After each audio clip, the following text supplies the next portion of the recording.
We welcome you to the Baylor Ballpark on this Tuesday night. Aidan, Pham, and Jeffrey Cohen with you. This midweek matchup between the Baylor Bears and UTRGV Vaqueros. Jeffrey, this is an exciting one. This is a Vaquero team that is having a historic season. They come into Waco tonight looking for another road win. Yeah, like you just said, historic. They're coming into this game winning 7 in a row. That includes winning 2 against Texas Tech, 1 13-4, and then 7-4, and then a sweep of Incarnate Word, scoring 13 or more runs every single game. So they're just dominating. They're winning. They're dominating, and right now they're the first team out of the NCAA tournament. And we'll break that all down for you and let you know who to look out for. But taking a look at the UTRGV batting lineup, I'll toss it over to Jeffrey. All right, leading off for the Vaqueros is the shortstop Isaac Lopez, and second is the designated hitter Armani Raygoza. Batting third, first baseman Jacob Sanchez. In cleanup, the third baseman Easton Mumau. And then 5, 6, 7, the second baseman Thomas Williams, the left fielder Rene Galvan, and the right fielder Hank Warren. And then in eighth, Evan Janner in center field. And rounding out the lineup behind the dish, Rudy Gonzalez. And for the Bears in the outfield from left to right, it's Gavin Brzezowski into the starting lineup today. Ty Johnson out there in center field, and Enzo Apodaca back out there in right field as he's been all year.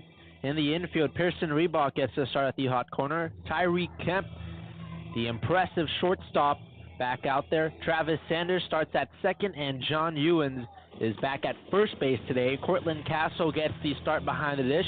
And on the mound today for the Baylor Bears is Caleb Jamison. Yeah, Bears hoping for a really good win. Had a crushing 2 losses to finish out the series against the Arizona State Sun Devils over the weekend. They're hoping to gain some more momentum. Right, and as it stands right now, the Vaqueros come into this game 33-15, just wrapping up conference play. 22 conference wins. That's a program record for UTRGV. On the other hand, the Bears, they play Oklahoma State this weekend, but would love to head into that one with some momentum with a midweek win here. They currently sit in 11th. Remember, the top 12 teams qualify for the Big 12 championship in Arlington later this month. Yeah, Bears just really trying to keep their head above water, trying to clinch their first Big 12 tournament appearance in 3 years.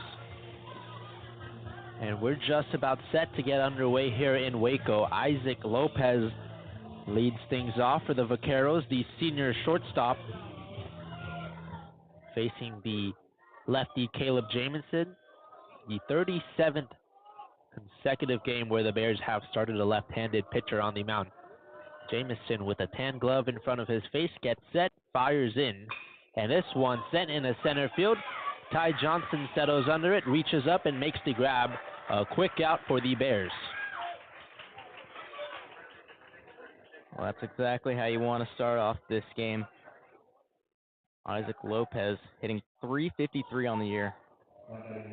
That's a guy you'd love to get out right away.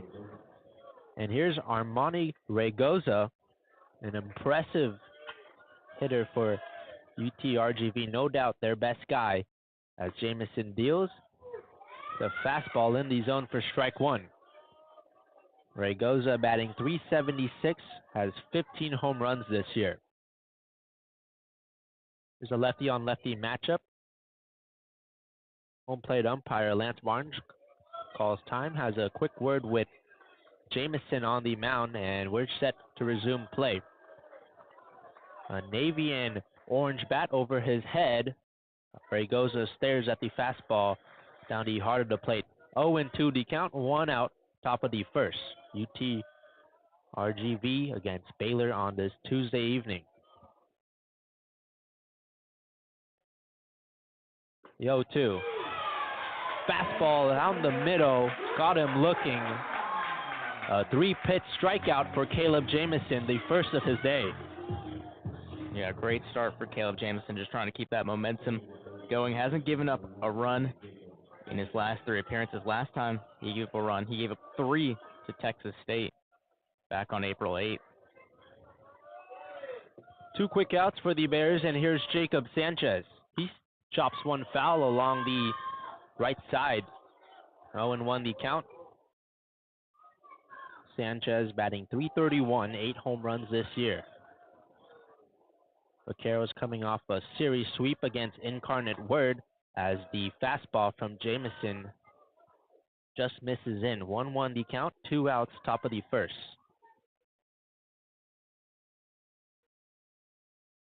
Sanchez was walked 3 times in that Incarnate Word as he hits the ground ball, 2 hops to Reebok, fires over the first. A 1-2-3 inning for the Baylor Bears. Baylor to bat coming up next. This is Baylor Baseball on Baylor Lariat Radio. Stay informed and stay connected with Lariat TV News.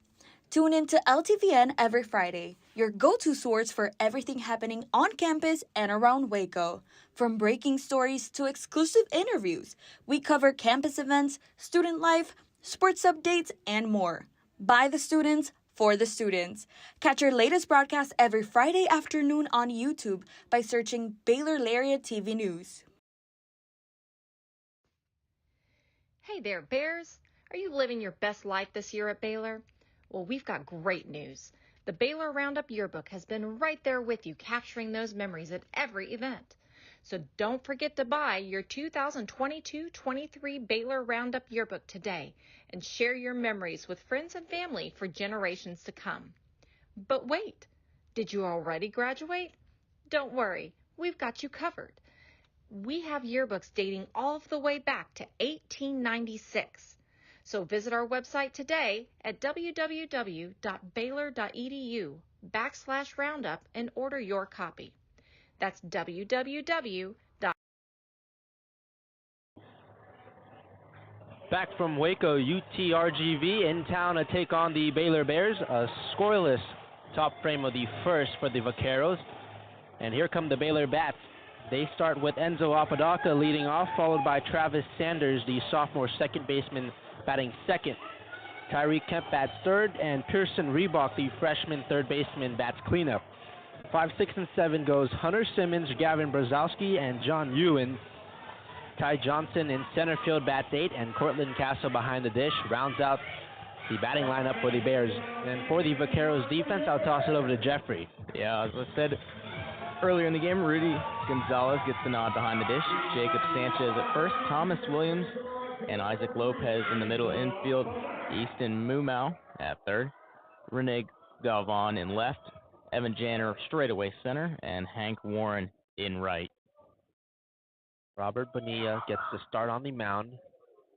His first pitch is a fastball that misses low to Enzo Apodaca, the senior right fielder. Apodaca has a hit and an RBI in 20 games this year, looking to extend that. Fastball from Bonilla low and away. And rather, home plate umpire says it got the corner of the zone, 1-1 the count. Sunny day after storms this morning as the fastball from Bonilla gets the zone, 1 ball and 2 strikes.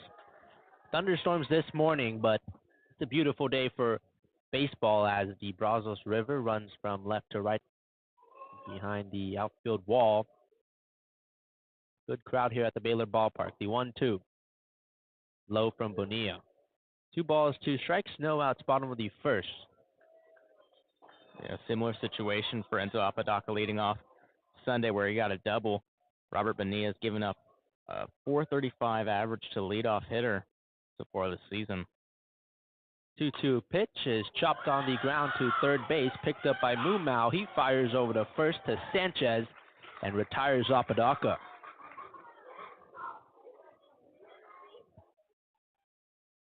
One down for the Vaqueros, and here comes Travis Sanders.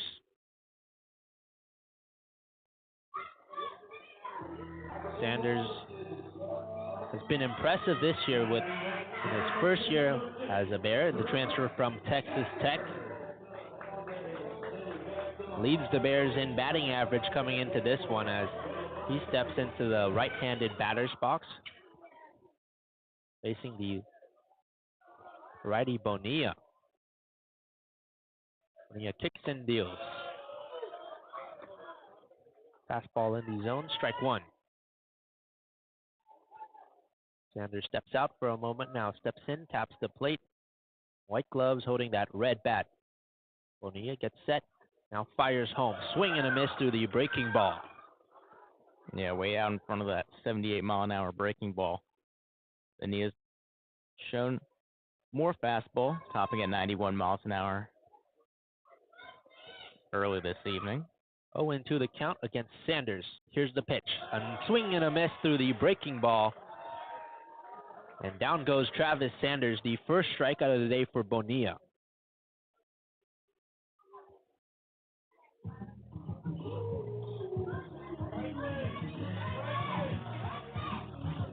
Here's Tyreek Kemp, the senior shortstop, who Jeffrey on Sunday had probably one of the most impressive plays at shortstop you'll ever see. Yeah, it was absolutely fantastic. Was moving to his right, made a diving stop, got up and threw it over to first. Got number 8 on SportsCenter Top 10 just the other day. Kemp stares at the fastball from Bonilla in the zone. 0-1 the count, 2 outs, nobody on, bottom of the first. UTRGV versus Baylor. Kemp batting .345. Here's the pitch. Fastball paints the edge of the zone. 0-2 the count. But yeah, like we were talking about, that's just one of the many plays he does on a daily basis. You had mentioned it on Sunday. It feels like he has at least one defensive gem every game. 0-2 pitch misses low with the fastball. Right, and he makes those routine plays just look so easy.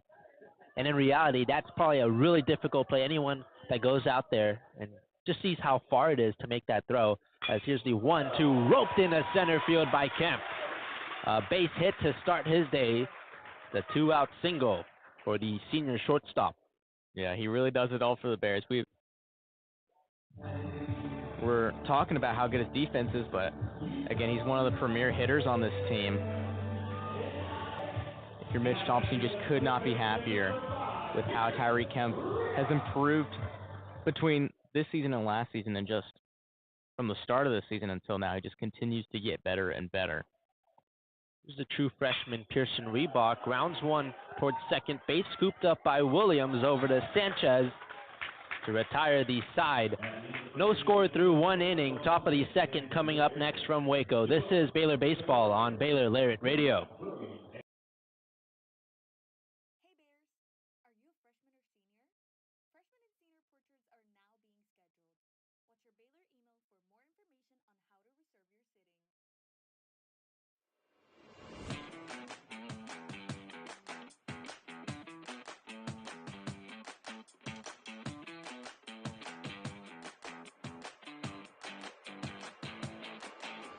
Hey Bears!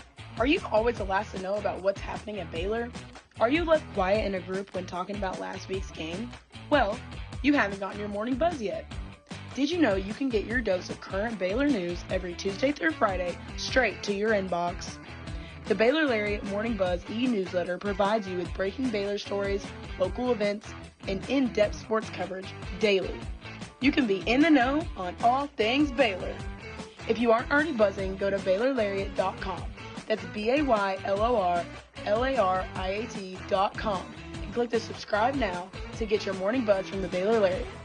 News for the students, by the students. We'll see you in your inbox.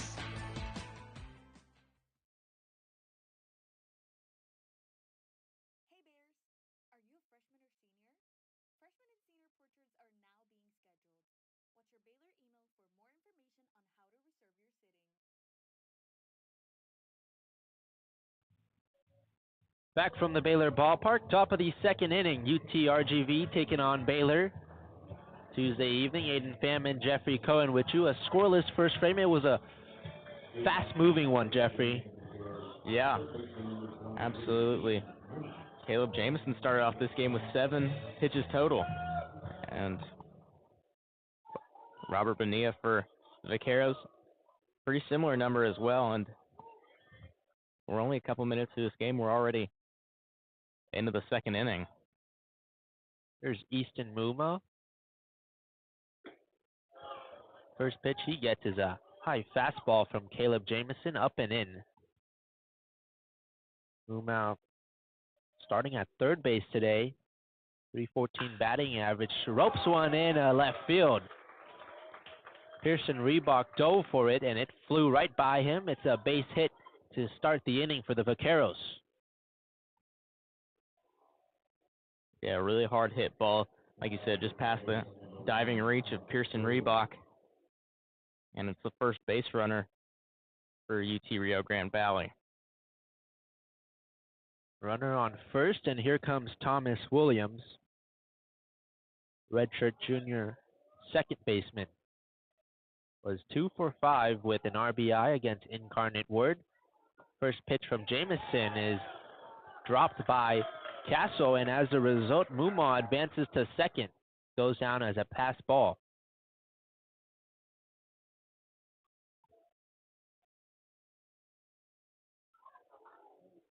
One and 0 the count against Thomas Williams. Williams against Incarnate Word reached base 5 times. Redshirt junior out of Huntington Beach, California. Runner on second now for Williams. Jamison gets set, fires, lifted in the air, but it curves foul right side.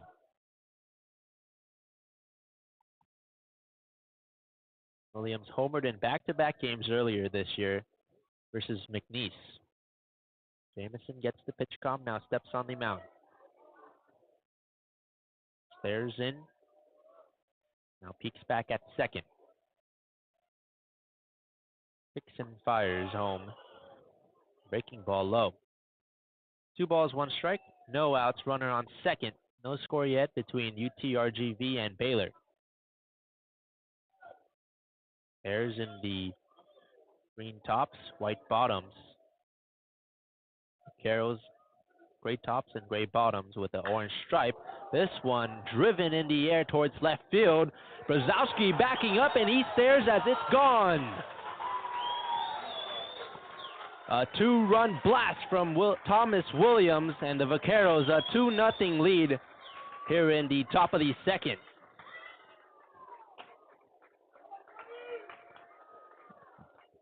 Yeah, Thomas Williams, that's a 7th home run on the season. He ranks 3rd in this ball club, right behind Jacob Sanchez with 8 and Armani Rayosa's 15.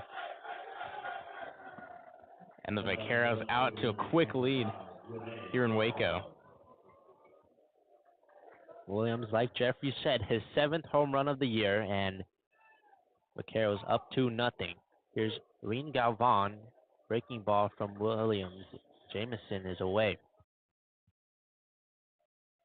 Actually gets the edge of the zone. A no balls, 1 strike, no outs. This one on the ground, but it's fouled along the first base side. 15 pitches so far from Jamison, 11 strikes.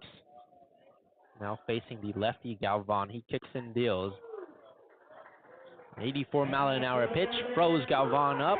His 2nd strikeout of the day for Caleb Jamison. Yeah, he's gotten 2 guys looking for his 2 strikeouts. Both were on the fastball, low and outside. Really well-placed pitch. Hank Warren now up to bat for the Vaqueros, redshirt junior. Pitch from Jamison, fastball in the zone, 0-1 the count against Warren. Against Incarnate Ward was 4 for 6. Jamison works fast, lays down the bunt. Is Warren picked up by Jamison over to first. The outreach glove of Younes in time. Got to give Ewens credit on that play. Another great stretching grab. Was able to keep his foot on the bag. That was impressive. And we had mentioned it on Sunday as well. You know, he hasn't played very much this season, didn't play almost at all last season. And with this new opportunity, he's done fantastic on defense. He's making plays like that multiple times a game. First pitch from Jamison to Janner. Fastball that drops in there, 0-1 the count. 2 outs, nobody on. Top of the second, Vaqueros lead 2-0. Jenner waves through a breaking ball and misses. No balls, 2 strikes, 2 outs. Top of the second after a 2-run homer from Thomas Williams earlier in the inning. 0-2 pitch. Misses high. 1 ball, 2 strikes, and 2 outs now against Evan Janner, sophomore center fielder. Homered against Incarnate Ward as he swings and misses through the breaking ball for Caleb Jameson's 3rd strikeout of the day. Vaqueros able to score 2 runs courtesy of Thomas Williams' 2-run homer. Headed towards the bottom of the second, the Bears look to respond.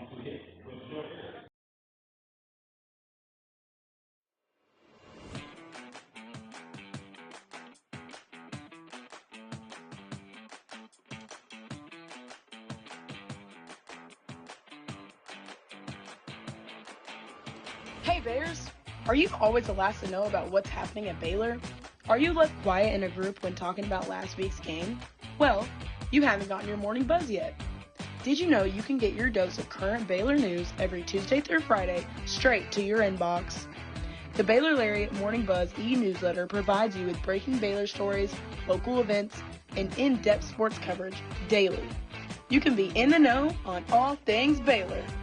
If you aren't already buzzing, go to BaylorLariat.com. That's BaylorLariat.com and click the subscribe now to get your morning buzz from the Baylor Lariat. News for the students, by the students. We'll see you in your inbox. Stay informed and stay connected with Lariat TV News. Tune in to LTVN every Friday, your go-to source for everything happening on campus and around Waco. From breaking stories to exclusive interviews, we cover campus events, student life, sports updates, and Back from the Baylor Ballpark, UTRGV leads 2-0. Bears looking to respond. It's the bottom of the second inning. Hunter Simmons, Gavin Brzezowski, and John Ewens due up for Baylor. Thomas Williams hit a 2-run bomb for the Vaqueros in the top of this inning. Hunter Simmons batting .331, faces Bonilla for the first time today. Yeah, working from the stretch, fires home, and it's chopped on the ground towards the Baylor dugout, foul. Yeah, Hunter Simmons looking to find a spark at the plate. He went 0 for 11 over the weekend, also went 0 for 4 last Tuesday in the Bears' 15-4 win over the Sam Houston State Bearcats. Bears looking for their 11th midweek win of the season. As this one drilled into left field, but foul as it falls onto the bleachers. No balls, 2 strikes, no outs for Hunter Simmons. Bottom of the second.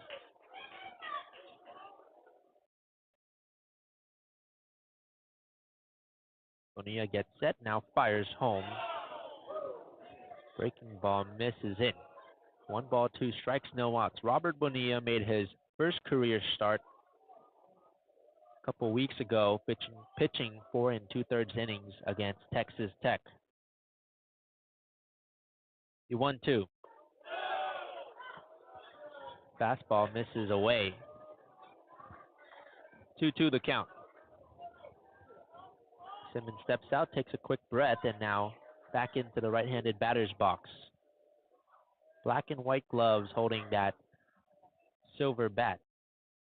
2-2 pitch, swing and a miss through the breaking ball. Bonilla has his second strikeout of the day, and 1 down in the bottom of the second. Here comes Gavin Brzezowski and Jeffrey coming off an impressive game on Sunday where he pinch hit.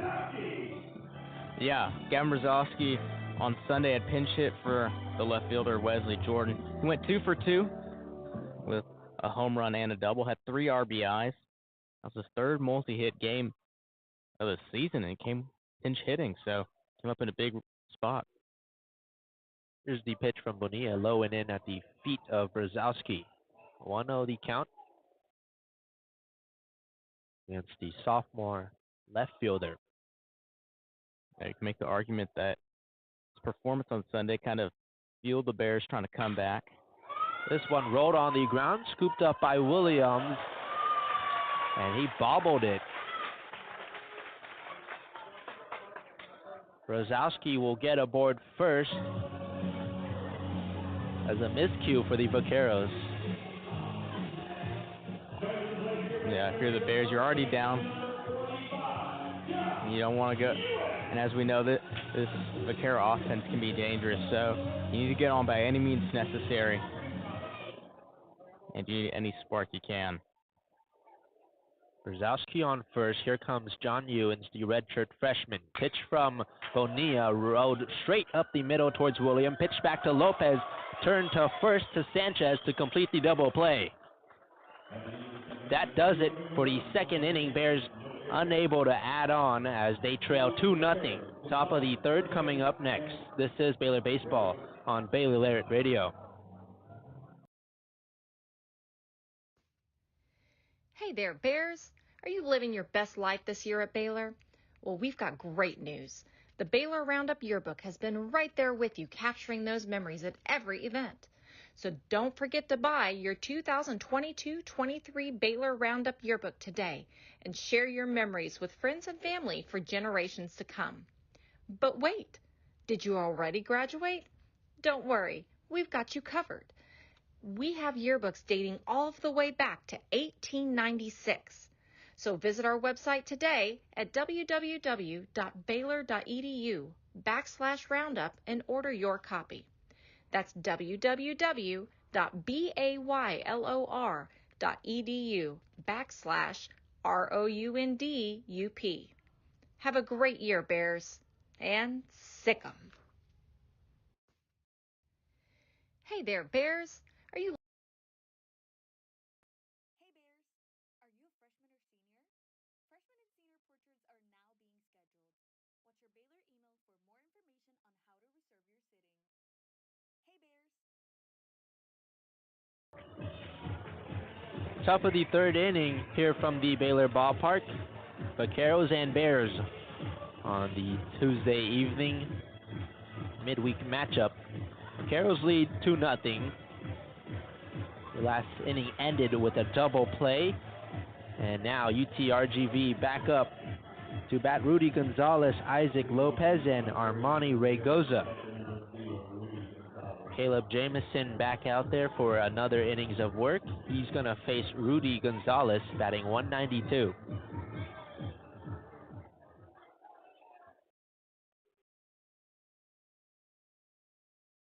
Gonzalez, check swing. Home plate umpire says he went around just enough. 0-1 the count. Gonzalez, the redshirt sophomore out of Edinburgh, Texas. Pitch from Jamison is low and in, a breaking ball. 1-1 the count, no outs. Flag in center field, blowing straight towards left. 1-1 pitch, low and in once again.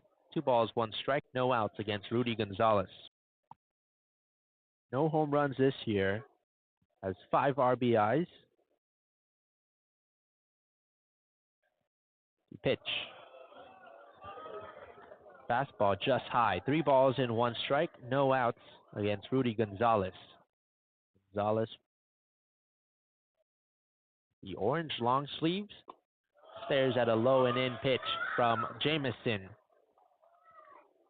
Gonzalez aboard on the walk, and that brings up the top of the order for the Vaqueros.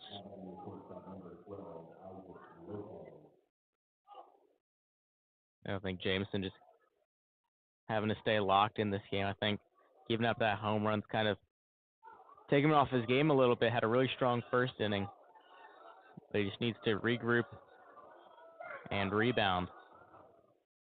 Now here's Isaac Lopez. Pitch from Jamison, fastball low. Lopez is a graduate wrapping up his career with the Vaqueros, but he'll be known as one of the best players in program history, as the 1-0 pitch from Jamison, fastball that paints the corner of the zone. Lopez currently tied for second in career hits with 217, but third all-time in runs with 155. So what a prolific career he has had with UTRGV, as the 1-1 pitch from Jamison is low and in with a breaking ball. Yeah, he also has a career .312 batting average in his 4th year with the Vaqueros. Two balls, one strike, runner on first for Lopez. Jamison gets set, stares in, now fires home. Swing and a miss through the breaking ball. 2-2 the count. Yeah, last year had somewhat uncharacteristic 281 average, 28 RBIs, 30 runs, and 4 home runs. Orange helmet on. Lines one into left center for a base hit. And now runners on first and second for UTRGV. And here comes Armani Raygoza, the guy who leads this team in batting average. I think this could be a good time just to talk to your pitcher a little bit. We mentioned Armani Raygoza, one of the best hitters on this team. Leads the team in batting average, OPS, hits, home runs, RBIs, total bases, you name it. He's at the top of these categories. And now he's up to bat with runners, as he said, on first and second, no outs. Raygoza, the reigning Southland Conference hitter of the week. Pitch from Jamison, breaking ball that's low. This inning all started with the walk to Rudy Gonzalez, and Lopez just a few moments ago singled. Now Armani Raygoza looking to do some damage. Wavering the bat above his head. Jamison peeks back at second, heaves it home. The breaking ball gets a piece of the zone. 1 ball, 1 strike, no outs. Runners on first and second for UTRGV. Vaqueros lead 2-0. It's the top of the 3rd. Jamison looks at second. Now fires home. Lifted in the air, but it curves foul on the left side. Raygoza had a career-high 6 RBIs, went 4 for 5 with a home run against Incarnate Word over the weekend.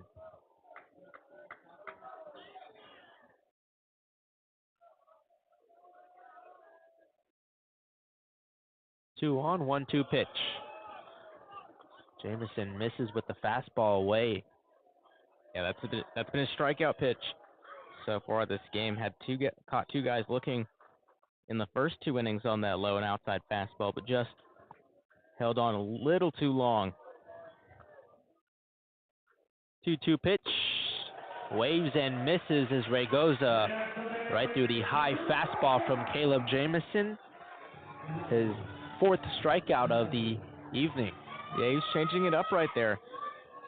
Went upstairs with the fastball. Had Raygoza trying to lift his hands and trying to lift that ball, but just got under it. Now faces Sanchez, batting .329. Grounded out to third in his first plate appearance tonight. Gonzalez on second, Lopez on first. Barnes, the home plate umpire, calls time as Cortland Castle walks out there. So does Mitch Thompson, who comes out of the dugout. They'll have a word with the starting pitcher, Caleb Jamison. Infield all comes in as well.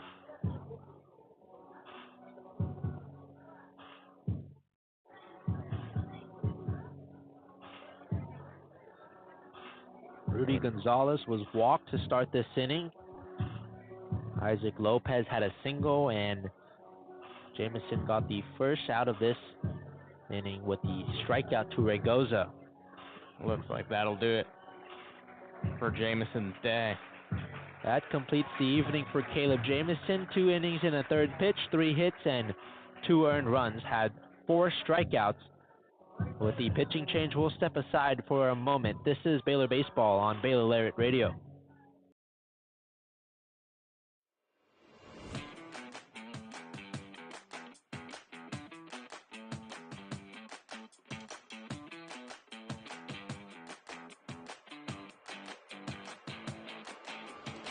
Bears, are you always the last to know about what's happening at Baylor? Are you left quiet in a group when talking about last week's game? Well, you haven't gotten your morning buzz yet. Did you know you can get your dose of current Baylor news every Tuesday through Friday straight to your inbox? The Baylor Lariat Morning Buzz e-newsletter provides you with breaking Baylor stories, local events, and in-depth sports coverage daily. You can be in the know on all things Baylor. If you aren't already buzzing, go to BaylorLariat.com. That's BaylorLariat.com and click the subscribe now to get your morning buzz from the Baylor Lariat. News for the students, by the students. We'll see you in your inbox.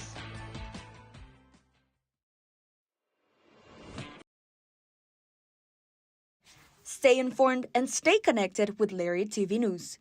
Tune in to LTVN every Friday, your go-to source for everything happening on campus and around Waco. From breaking stories to exclusive interviews, we cover campus events, student life, sports updates, and more. By the students, for the students. Catch our latest broadcast every Friday afternoon on YouTube by searching Baylor Lariat TV News. Back from the Baylor Ballpark, top of the third innings. 2 runners on for UTRGV. A pitching change for the Bears. New pitcher is Costasio, and for the rundown, I'll toss it over to my broadcast partner, Jeffrey Cohen. Yeah, Costasio, the redshirt senior right-handed pitcher out of Davie, Florida, will come in with 2 runners on and 1 out. He's coming into this game with a 6.58 ERA, 1.88 WHIP in 26 innings pitched. Last time out, threw 1 inning against Sam Houston State. Allowed 4 hits, 2 runs. Also struck out 2 and walked none. Now Costasio in the game, top of the third inning. Runners on first and second. Lopez on first, Gonzalez on second for the Vaqueros, facing Jacob Sanchez. 329 batting average for Sanchez. A white sleeve on his right arm. Pitch from Stasio, fastball down the heart of the plate for strike 1. Sanchez grounded out to third in his first plate appearance today, as Casio, the right-handed pitcher, gets set at the belt, looks back at second, fires home, swing and a miss through the breaking ball is Sanchez. No balls, 2 strikes, 1 out. Runners on first and second.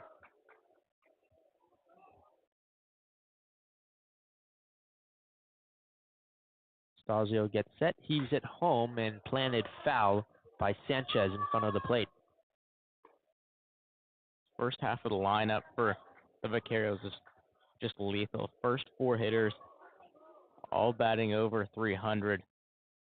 And the rest of the lineup, not, but Thomas Williams at 5 has made the biggest difference this evening. Stasio's pitch is high. 82-mile-an-hour pitch, and it's 1 ball, 2 strikes, 1 out. Runners on first and second for Jacob Sanchez and the Vaqueros. UTRGV leads 2-0. It's the top of the third inning. Stasio has collected multiple punch-outs in each of his last 6 consecutive games.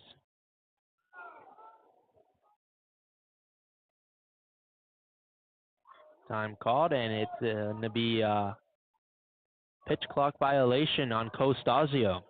Yeah, you don't see a whole lot of them. I think we saw one on Sunday. You don't see very many, at least from Baylor this year. 2-2 the count now against Sanchez. The pitch from Stasio in the air, and it goes back foul on top of the press box here at Baylor Ballpark. Stasio started the season off as the Sunday starter. Now a majority of his appearances have been in relief. 2 balls, 2 strikes now. Here's the pitch. Breaking ball up and in against Sanchez.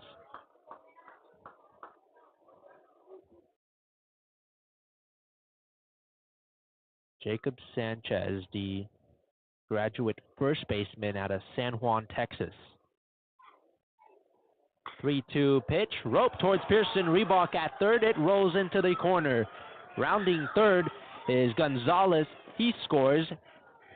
Lopez gets caught at second, and he reaches safely. Sanchez went for second, and now he retrieves back to first. 1 run scores for the Vaqueros, and they take a 3-0 lead now, top of the third.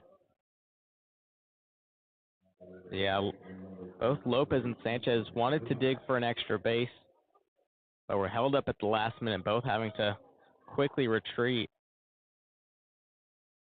A difficult play for Pearson Reebok's hard hit ball. Landed in a weird spot right next to him, unable to come up with it.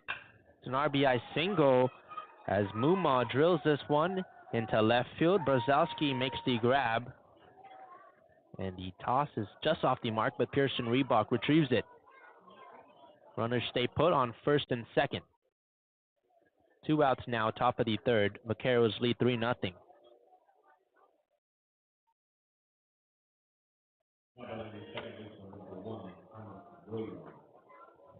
Here comes Thomas Williams, who had that 2-run homer back in the second inning. Williams batting .268. Now has 7 home runs on the season. Breaking ball from Costasio misses the zone. 1 ball, no strikes, 2 outs. Sanchez on first, Lopez on second. Vaqueros looking to add on to their lead here in Waco. Costasio's pitch drops in the zone for strike 1.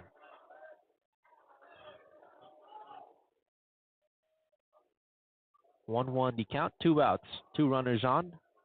Thomas Williams, the batter. Costasio's pitch, 1 hopper to second. Sanders retrieves over to Younes at first. Vaqueros add 1 run here in the third inning. They lead 3-0, headed towards the bottom of the third.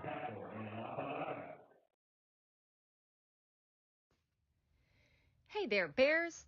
Are you living your best life this year at Baylor? Well, we've got great news.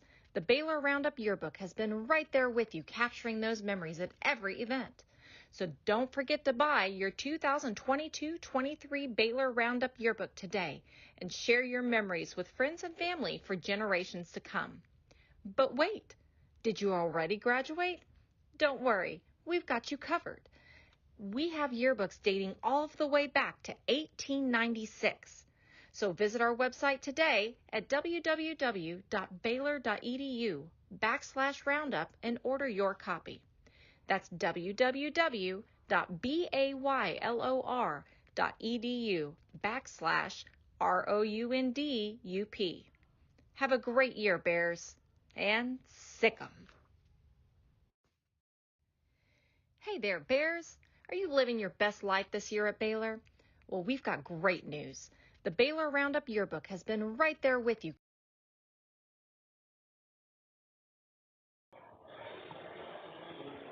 Back from the Baylor Ballpark, Bears looking to respond, down by 3 to UTRGV. Ty Johnson, Cortland Casso, and Enzo Apodaca due up.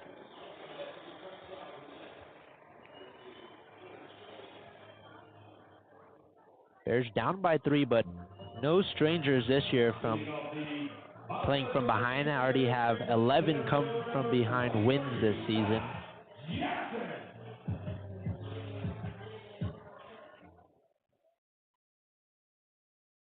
Ty Johnson steps into the left-handed batter's box. Takes a cut swing, taps the plate, and now gets set. Robert Bonilla back out there for his 3rd innings of work as he deals lifted in the air, but back foul from Johnson.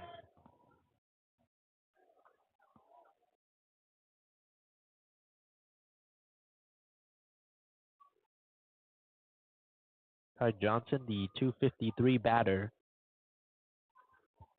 1 home run this year.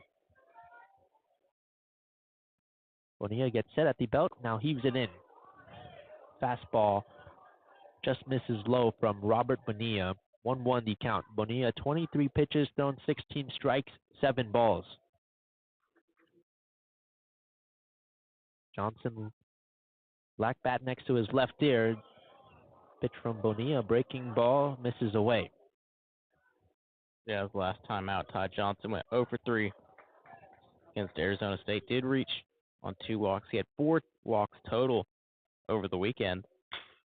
Here's the pitch. It's lined to first. Sanchez gets the grab, and he trots over to first for the putout.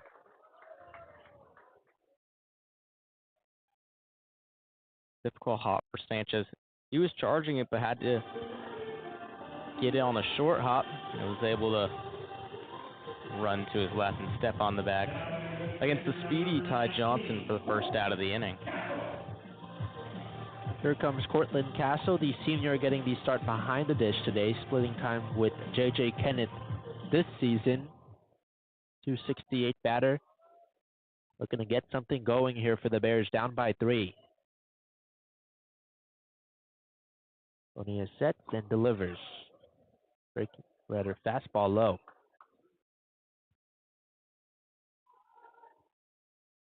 Cortland Castle collected his 100th career hit at UT Arlington. It was a game-winning RBI double. As the pitch from Robert Bonilla, fastball misses low once again. 2 balls, no strikes, nobody on, 1 out.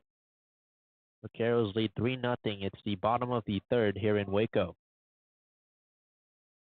Bonilla set, here's the 2-0. Castle showed bunt, pulled it back, and the fastball from Robert Bonilla in the zone for strike 1.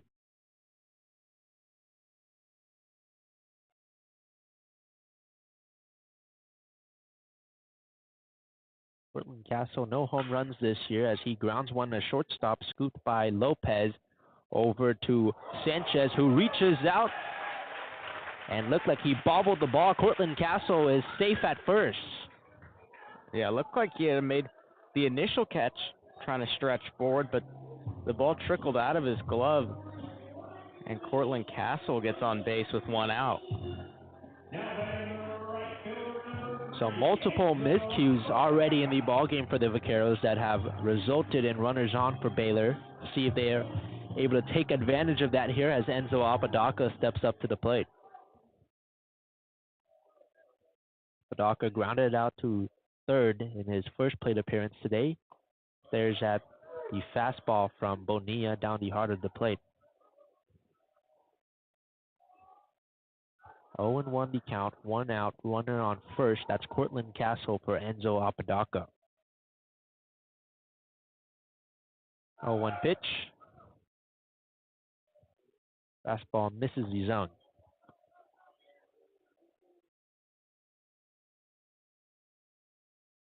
1-1 the count against Enzo Apodaca.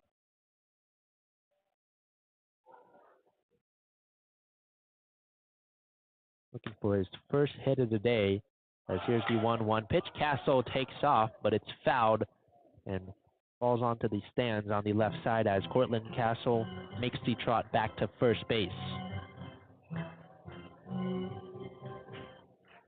Castle 3 for 5 on stolen bases attempts this year.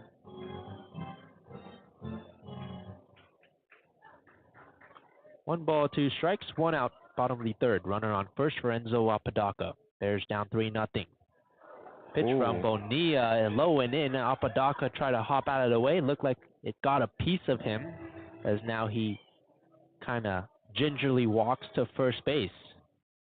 Yeah, it was very frustrating for him. Yeah, hits him in the calf. Yeah, he kind of threw down his bat in frustration. Like you said, gingerly walked over to first, but Bears in a good spot right now. Runners on first and second. It's only 1 out for Travis Sanders. Got him on his right foot upon looking at the replay. As here's Travis Sanders with runners on first and second, batting .364. Here's the pitch. Fastball that gets the bottom of the zone. 0-1 the count against Travis Sanders. Runners in scoring position for him as Cortland Castle's on second. Enzo Apodaca has about a 10-foot lead from first. Bonilla gets set, now delivers. Up and away with a fastball is Robert Bonilla. 35 pitches thrown so far for Bonilla, 22 strikes, 13 balls. Portland Castle on second, Enzo Apodaca on first. An efficient batter here in Travis Sanders at the plate, who stares at a breaking ball paint the edge of the zone from Robert Bonilla.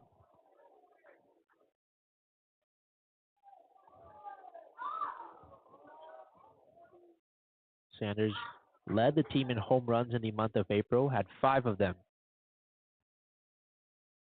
The 1-2 pitch is on the ground, gloved by Bonilla, but it falls out of his glove, picks it up, fires over to first, not in time.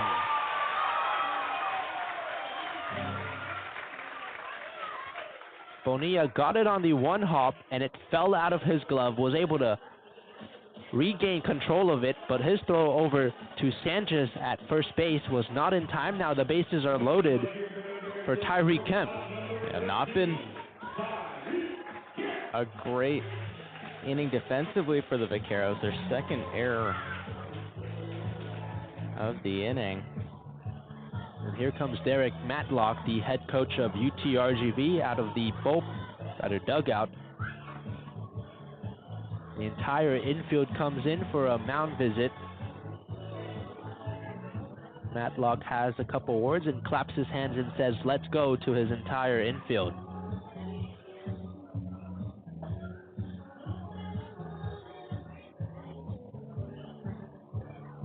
Shortstop Lopez has a couple extra words with Bonilla. Now trots back out there. Tyreek Kemp, the batter with the bases loaded, batting .349, singled back in the first. With runners on, he bats .360. Left-handed batter facing the righty Bonilla, whose fastball is low. Kemp's single, his only time up in the first, that extended his on-base streak to 24 games, a team high this season. 1-0 pitch from Bonilla, ground ball up the middle into center field. Castle scores, rounding thirds Apodaca. He scores, and the throw from Janner to Williams at second, trying to get out Sanders, was not in time. 2-run scores for the Bear, and they cut into the Vaqueros lead, 3-2. Yeah, Tyreek Kemp, that's the exact guy that you want in that situation. He's been playing fantastic. He's probably the most confident baseball he's had his entire career. And he showed up in the big moments.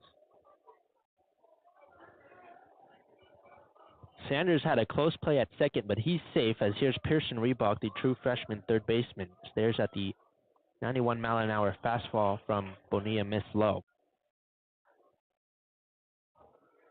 Tyreek Kemp now up to 36 RBIs, as Pearson Reebok, the .331 batter, looks to continue this. He sends one in a deep center field. Janner working towards his left, in the left center, reaches up, squeezes the glove, and makes the grab. 2 down now in the bottom of the third.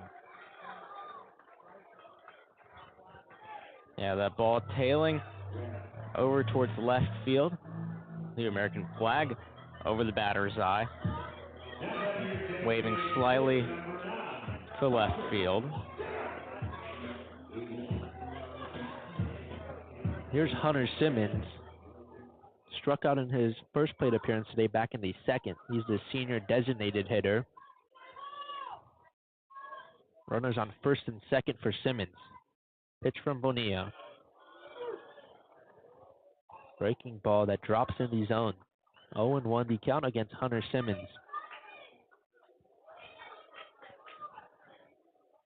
.330 batting average for Simmons. 0-1 pitch is a fastball up and away from Bonilla.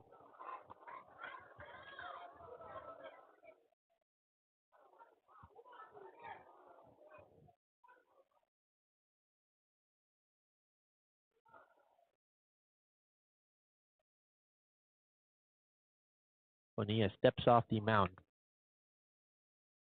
1 ball, 1 strike, 2 outs, 2 runners on. Kemp on first, Sanders on second. Sanders, 7 of 10 on stolen base attempts this season. Here's the 1-1 rolled right up the middle. Glove by Williams. He hops up, fires to first. Not in time. It got away from Sanchez. Sanders scores. And Tyreek Kemp on third. Yeah, fantastic play by Williams. Moving to his right, makes the diving stop. Kind of Tyreek Kemp-esque.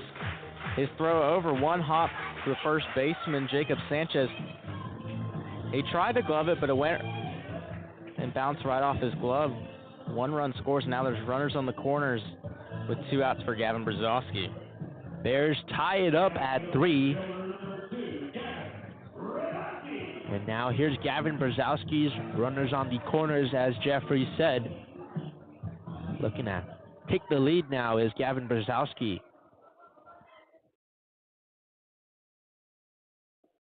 Pitch from Bonilla, fastball low.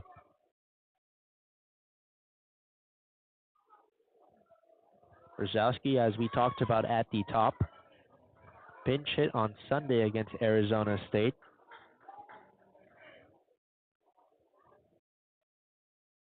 Had a solo home run and 2-run double.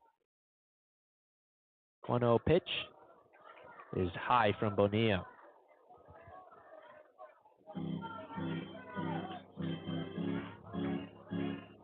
Bears already scored 3 runs in the bottom of the third here. Just moments ago, RBI single from Hunter Simmons. And the pitch from Bonilla into the opposite batter's box. Fastball low and away. 3 balls and no strikes, 2 outs. Bottom of the third. Bears looking to take the lead here with Gavin Brzezowski. And there's some motion in the Vaquero bullpen. You got a couple guys running over right now. 3-0, get me over fastball from Robert Bonilla. 3 balls and 1 strike. Brzezowski bats .263.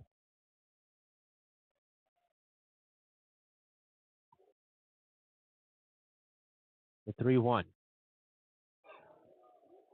Fastball misses the bottom of the zone. Bases loaded as Brzezowski reaches on the walk. And now here comes John Younes.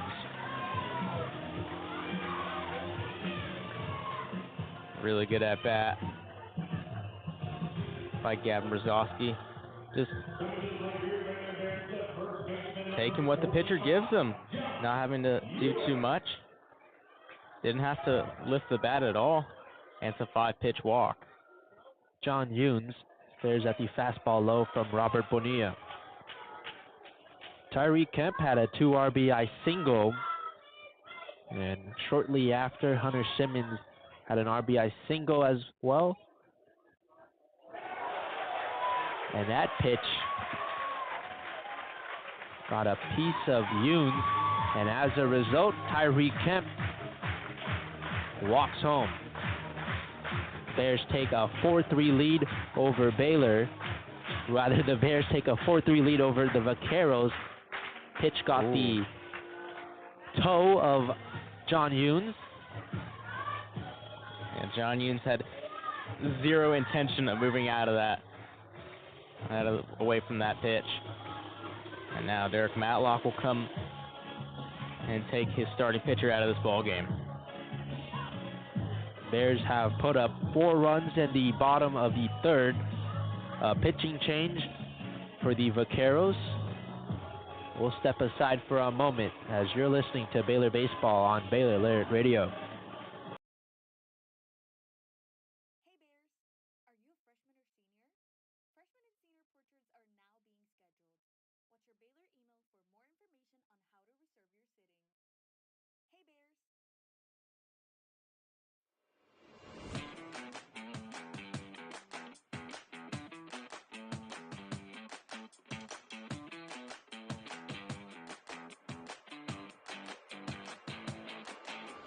Hey Bears, are you always the last to know about what's happening at Baylor?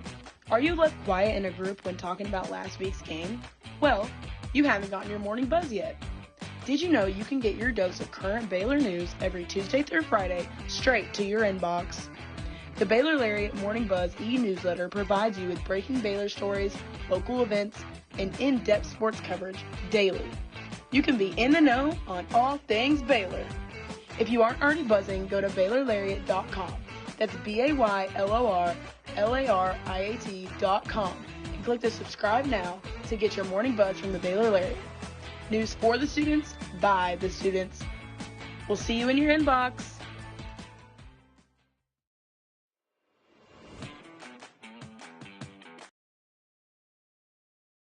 Stay informed and stay connected with Lariat TV News. Tune in to LTVN every Friday, your go-to source for everything happening on campus and around Waco. From breaking stories to exclusive interviews, we cover campus events, student life, sports updates, and more. By the students, for the students. Catch our latest broadcast every Friday afternoon on YouTube by searching Baylor Lariat TV News. Back from the Baylor Ballpark to continue the bottom of the third inning. The Bears already put up 4 runs after being down 3-0. They now lead 4-3 over UTRGV on this Tuesday evening. Bases loaded for Ty Johnson after the pitching change from UTRGV. The new pitcher is number 5, Jack Lopez, the senior out of Austin, Texas.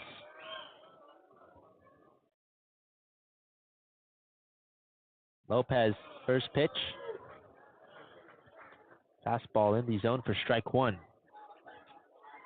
Johnson with the bases loaded now, batting .538. Looking to add on to the Bears' lead. 0-1 the count. Lopez gets set, deals. Johnson waves and misses through the breaking ball from Lopez.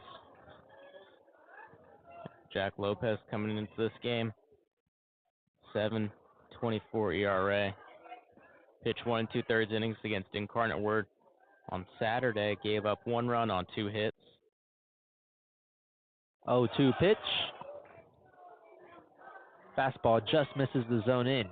1 ball, 2 strikes, 2 outs, bases loaded for Ty Johnson. The Bears lead 4-3 here in the bottom of the third over UTRGV. That was a gutsy take by Johnson. 1-2 pitch, breaking ball, misses low. Nice job by Gonzalez. Make the grab. Yeah, on ball 1, Ty Johnson. Look at a fastball that was low and away, very close to painting the corner. You would think he'd be protecting, but bases loaded, 2-2. Check to third, says he didn't go, and now it's a full count against Ty Johnson. This is what Ty Johnson does best. Leads the team with 32 walks this year. I mentioned earlier, had 4 over the weekend. Bases loaded, 3-2 pitch. Fastball misses away. Johnson reaches on the walk. Hunter Simmons scores from third, and the Bears now a 5-3 lead over UTRGV, bottom of the third. Make that the 33rd walk for Ty Johnson. And he continues throughout this entire season. He's had a great eye. Hasn't been hitting quite as well as he had hoped at .252, but he's been seeing the ball very well and been very disciplined. Horton Castle swings and misses with the fastball from Jack Lopez. Ty Johnson actually started this inning off. He grounded to the first baseman, Sanchez. Now in his second appearance today, has walked. Here's Cortland Castle also making his second plate appearance.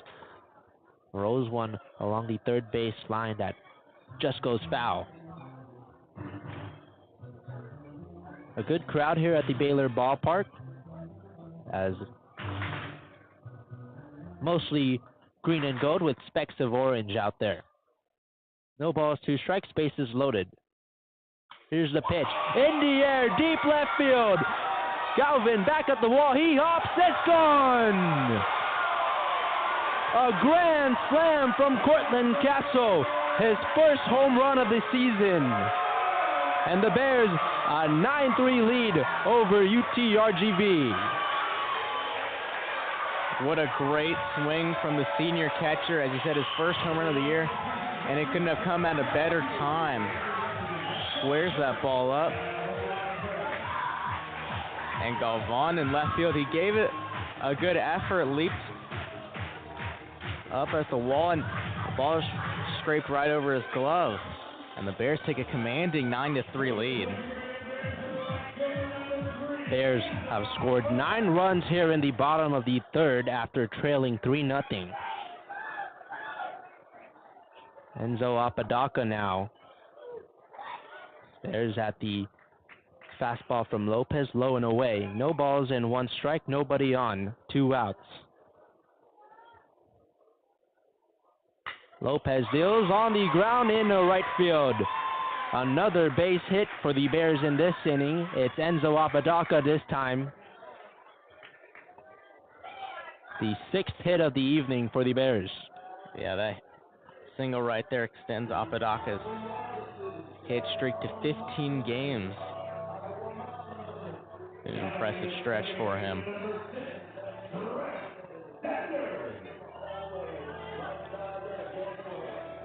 Travis Sanders now the new batter. Runner on first is Enzo Apodaca. Sanders already scored in this inning. Swings and misses through the breaking ball from Lopez. Sanders reached earlier in the inning on the error from the first baseman.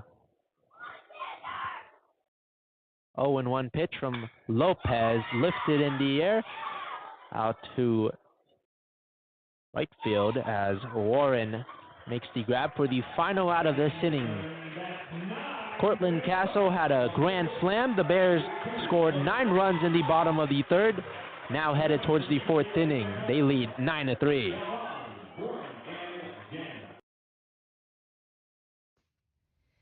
Hey there, Bears. Are you living your best life this year at Baylor? Well, we've got great news.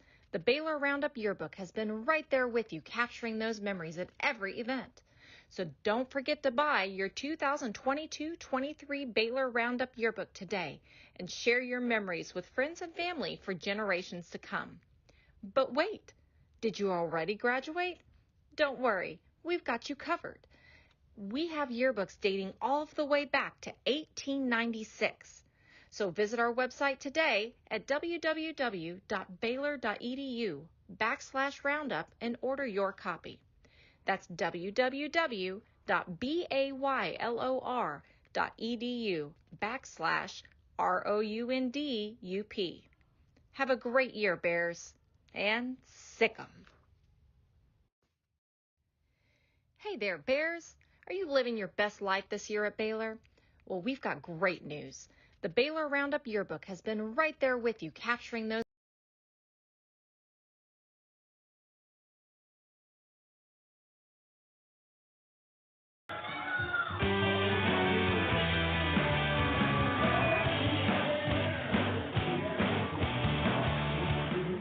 Back from Waco, it's the top of the 4th inning on this Tuesday evening between UTRGV and Baylor. The Bears, a 9-run 3rd inning. They lead 9-3 now over the Vaqueros. Costasio back out there. The Vaqueros looking to answer. Cortland Castle had a grand slam in the 3rd inning. Tyreek Kemp a 2 RBI single. Hunter Simmons an RBI single, and that's where we stand. The Vaqueros scored 2 runs in the 2nd inning, 1 in the top of the 3rd. 4 hits, but 2 errors defensively for UTRGV. Here's Reen Galvan facing Costasio for the first time today. Stasio with a black glove in front of his face. Gets set, fires home. His fastball misses low and away. Yeah, after giving up so many runs this early in the ball game, I think really the only message that Coach Matlock had for his team is there's plenty of ball game left. 1-0 pitch, fastball down the heart of the plate. 1-1 the count against Reen Galvan. Junior left fielder who spent 2 seasons at Tyler Junior College. 1-1 pitch. A breaking ball that drops in the zone. 1-2 strikes. No outs, nobody on. Top of the fourth, Bears lead 9-3. Galvan had a career-high 5 RBIs in that Rice series as he waves and misses through the breaking ball dropped by Castle, but fires to Younes to get the out.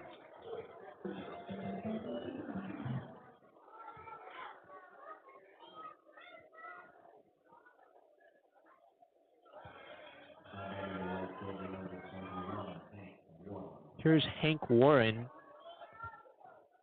the senior right fielder. Warren had his first home run of the season over the weekend against Incarnate Word. Stasio kicks and delivers. Breaking ball misses low and away.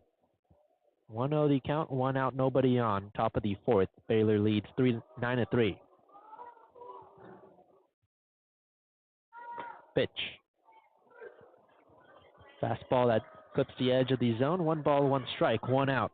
Hank Warren went 2 for 3 with 3 RBIs against Stephen F. Austin earlier this year. Here's the 1-1 from Stasio. Fastball's low. 2-1 the count. Just hit 94 miles an hour on that last pitch. Hit 93 the pitch before. Seems like his velocity just keeps on rising throughout this appearance. Chops this one foul towards the Vaqueros dugout. 2 strikes, 1 out. See, top of the fourth, nobody on for Hank Warren. Stasio kicks and deals, rolled on the ground, gloved by Kemp. Over to Younes in time for out number 2 of the inning. Really had to muscle that throw as the slow ground ball, had to charge it. Makes a smooth play. And gets the second out. Now here comes Evan Janner with 2 outs, nobody on. Top of the fourth. Vaqueros down 9-3. This is a team that came in to tonight's game with a program record tying 15 road wins as the first pitch from Stasio is high. Vaqueros having a historic year. 1-0 pitch from Stasio. Fastball misses into the opposite batter's box.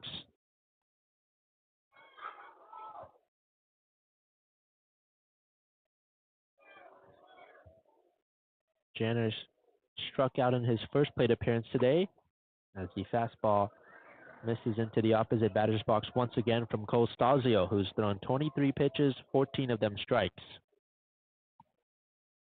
Janner batting .250. 1 home run this year.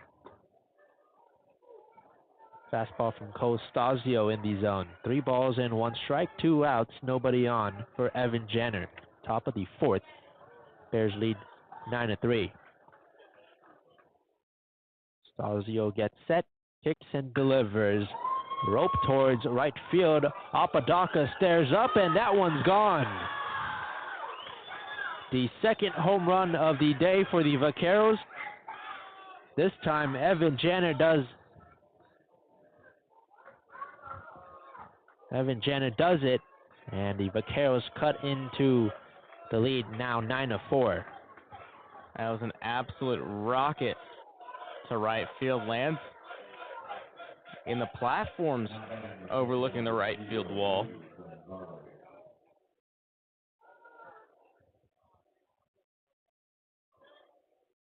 Second home run of the evening for the Vaqueros. Here's Rudy Gonzalez.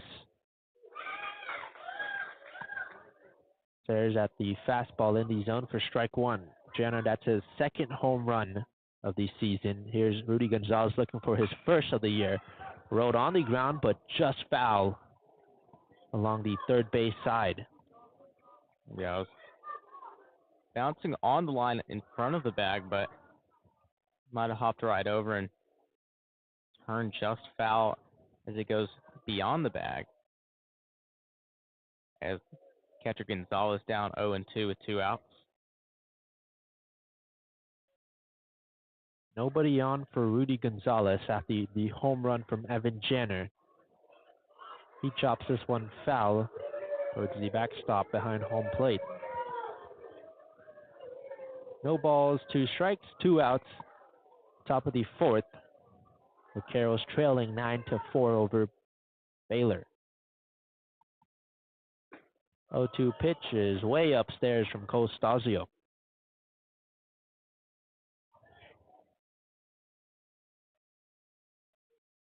Gonzalez was walked back in the 3rd. This is his second plate appearance today. Holding a light blue bat, he takes a fastball that misses away. 2 balls, 2 strikes, 2 outs now against Rudy Gonzalez, the sophomore catcher.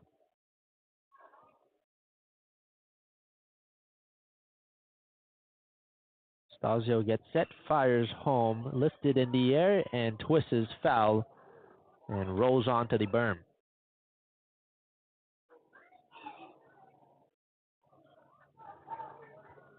2-2 the count now. Gonzalez batting .192 as he sees the pitch from Stasio and chops it foul once again, this one along the 3rd baseline. Yeah, Gonzalez doing a really good job of staying alive. He just hasn't quite found his timing yet. He has a couple choppers that go just foul past 3rd base, so sometimes he's out in front of it, sometimes he's out behind it as well. Pitch from Stasio, breaking ball freezes up Rudy Gonzalez, the 6th strikeout from a Bear today, and that wraps up the top of the 4th. Vaqueros add 1 run, they now trail 9-4.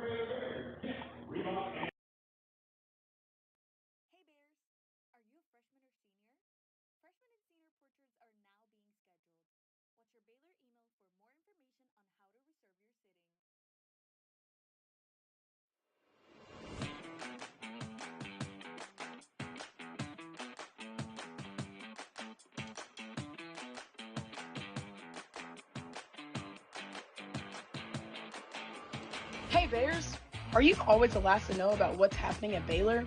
Are you left quiet in a group when talking about last week's game? Well, you haven't gotten your morning buzz yet. Did you know you can get your dose of current Baylor news every Tuesday through Friday straight to your inbox? The Baylor Lariat Morning Buzz e-newsletter provides you with breaking Baylor stories, local events, and in-depth sports coverage daily. You can be in the know on all things Baylor. If you aren't already buzzing, go to BaylorLariat.com. That's BaylorLariat.com and click the subscribe now to get your morning buzz from the Baylor Lariat. News for the students, by the students. We'll see you in your inbox.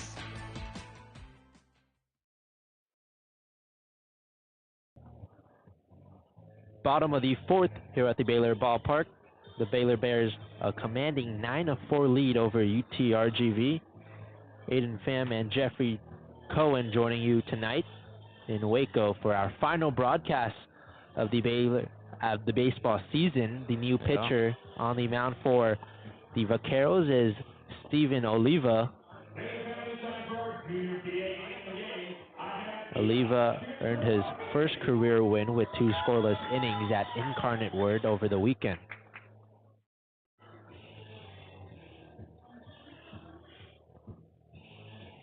The Bears back in the 3rd inning. Jeffrey had a 9-run, but a good majority of them were unearned, just based off of the Vaqueros' defensive miscues. Yeah, a good chunk of those runs came unearned. I think perhaps all of them came unearned,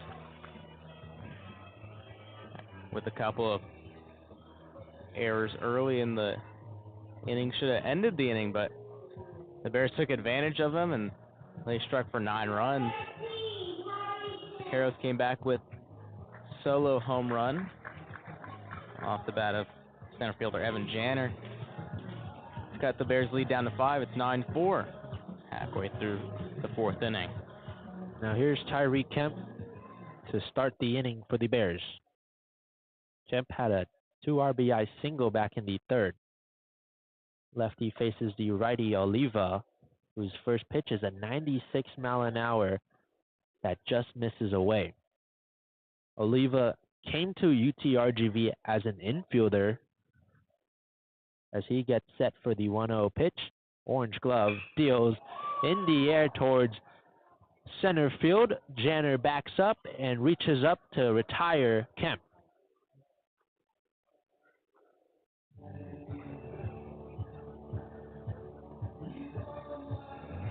First out of the inning for the Vaqueros. Here comes Pearson Reebok. Reebok 0 for 2 today. A ground out and a fly out for the freshman third baseman.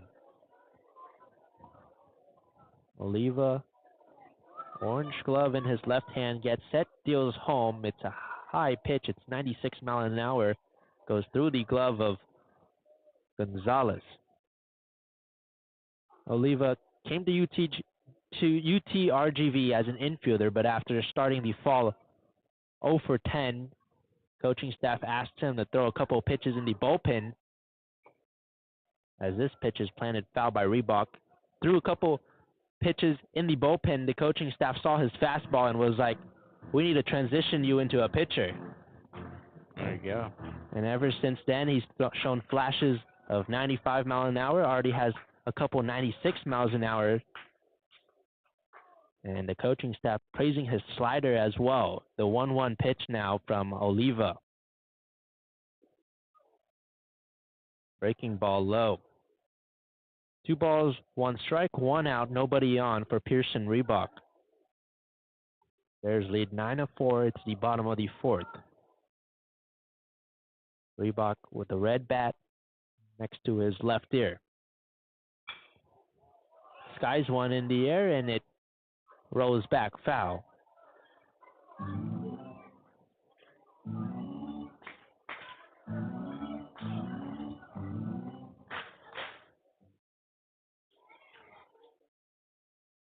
Oliva stares in, gets set at the belt, now kicks and deals. Reebok swings and misses through the breaking ball, and Oliva's got his first strikeout of the day. Yeah, really good breaking ball right there. Got him on the slider. Pearson Reebok way out in front of it. There's Hunter Simmons, who back in the 3rd contributed to that 9-run inning, had an RBI single. Senior designated hitter batting .333. Swings through a breaking ball. That gets past the glove of Gonzalez. 0-1 the count.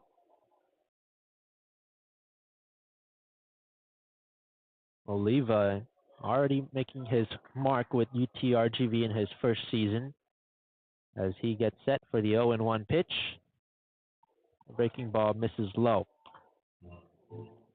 Tied for the 8th most saves in a single season with 6 this season already.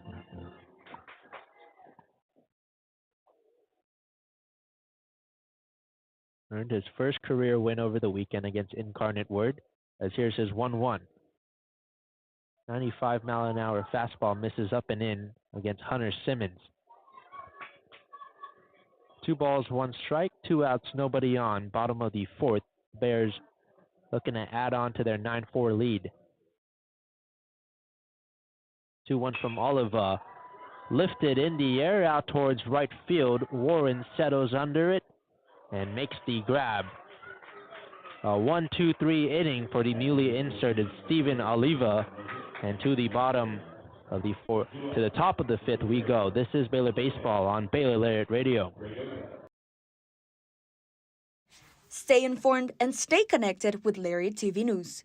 Tune in to LTVN every Friday, your go-to source for everything happening on campus and around Waco. From breaking stories to exclusive interviews, we cover campus events, student life, sports updates, and more. By the students, for the students. Catch our latest broadcast every Friday afternoon on YouTube by searching Baylor Lariat TV News. Hey there, Bears. Are you living your best life this year at Baylor? Well, we've got great news. The Baylor Roundup Yearbook has been right there with you, capturing those memories at every event. So don't forget to buy your 2022-23 Baylor Roundup Yearbook today and share your memories with friends and family for generations to come. But wait, Did you already graduate? Don't worry, we've got you covered.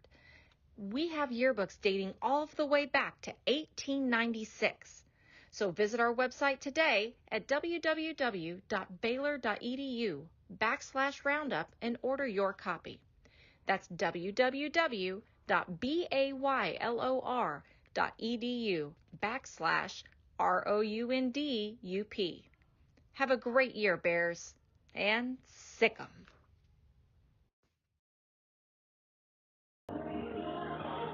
Back from the Baylor Ballpark, top of the fifth inning, the Bears hold a 9-4 lead over UTRGV in this midweek matchup.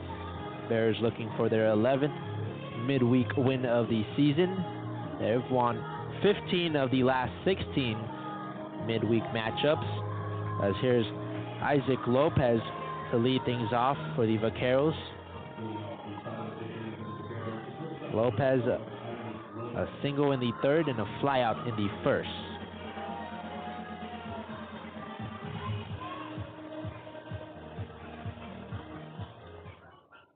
Steps into the left-handed batter's box. Facing Costasio, kicks and delivers. A breaking ball that clips the bottom of the zone. 0-1 the count against Isaac Lopez. Lopez, one of the 100 shortstop at the Division I level that's on the Brooks Wallace Award watch list. He drills this one to left field. Brzezowski backing up and able to make the catch 1 feet in front of the warning track. Yeah, the ball's been traveling really well so far tonight. That ball had some good drive to it, sending Brzezowski back to the warning track. Mitch Thompson will make his way out to the mound. Thompson walks out there, claps his hand as the entire infield for Baylor comes in there for a mound visit. That does it for Costasio's evening. He goes 2 innings pitched, 2 hits, 1 earned run with 2 strikeouts. Bears making a pitching change, and with that, we'll take a quick break. You're listening to Baylor Baseball on Baylor Lariat Radio.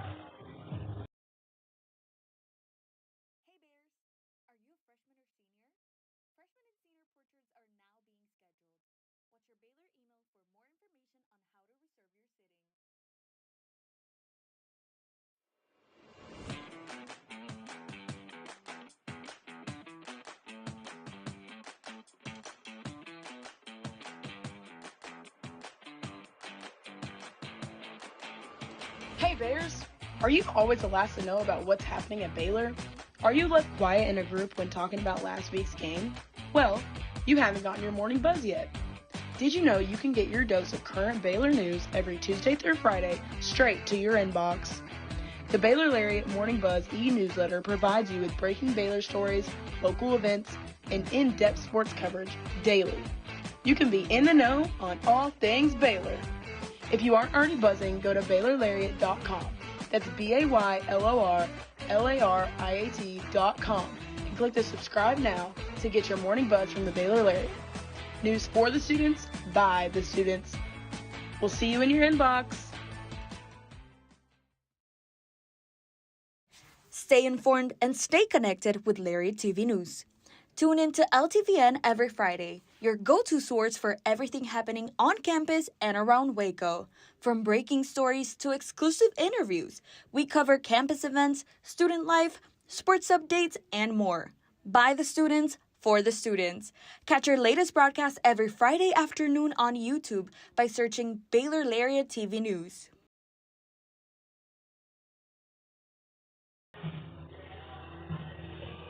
Top of the fifth inning resumes here at Baylor Ballpark in Waco, Texas. The Bears have a 9-4 lead over UTRGV as the new pitcher for the Bears is Stefan Stahl. Stefan Stahl coming into the game in relief now for the Bears. The junior left-handed pitcher out of Richardson, Texas, spent some time at McLennan Community College as he'll face Armani Raygoza. This is 13th appearance on the season, has a 5.52 ERA, a 1.30 WHIP in 14 2/3 innings of work. There he goes, back-to-back strikeouts in his first two plate appearances. Stares at the pitch from Stefan Stahl and drops in there for strike one. There he goes, having one of the best seasons in program history for the Vaqueros. Stahl, the 0-1, misses upstairs. 1-1 the count. There he goes, fifth in the program history with home runs in a single season with 15, tied all-time in program history with 21 as he softly rolls one up the middle. Kemp gathers and delivers to Younes at first for out number 2. Yeah, so far, Baylor pitching has kept him under wraps. For the most part, he has 2 strikeouts on the day and then grounded out just there. 2 outs in the top of the 5th. Here comes Jacob Sanchez, who receives a fastball from Stefan Stahl that paints the edge of the zone for strike 1.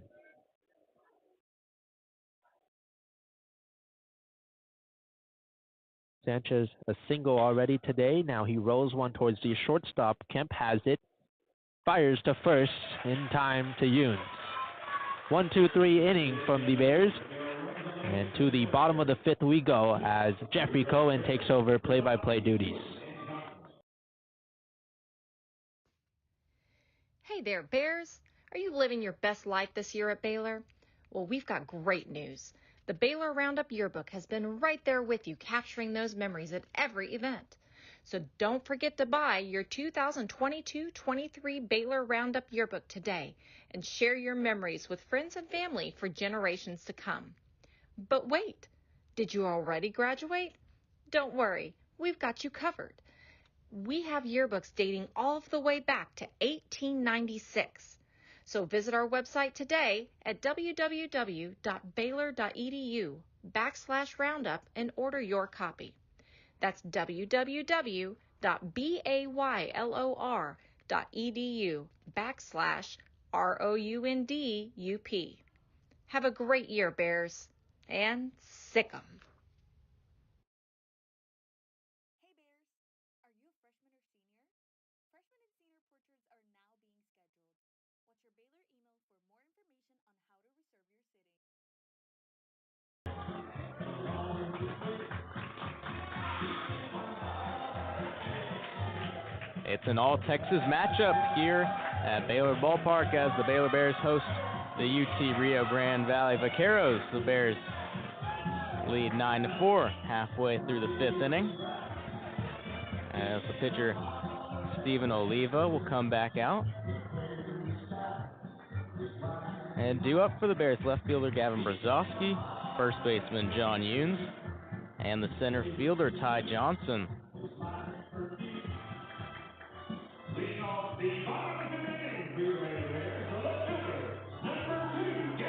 Gavin Brzezowski, 1 for 1 on the day, had a 1-out single back in the 2nd inning and then reached on a walk in the 3rd, went all the way around to score. As the first pitch he faces will be skied, and it'll be foul. Beautiful sunset overlooking Baylor Ballpark and the surrounding area. All right, this is an exciting matchup between these two teams. Both of these programs, obviously UTRGV having a great year. Baylor looking to improve their record. Looks like Rudy Gonzalez will head over his dugout with some pitch calm issues.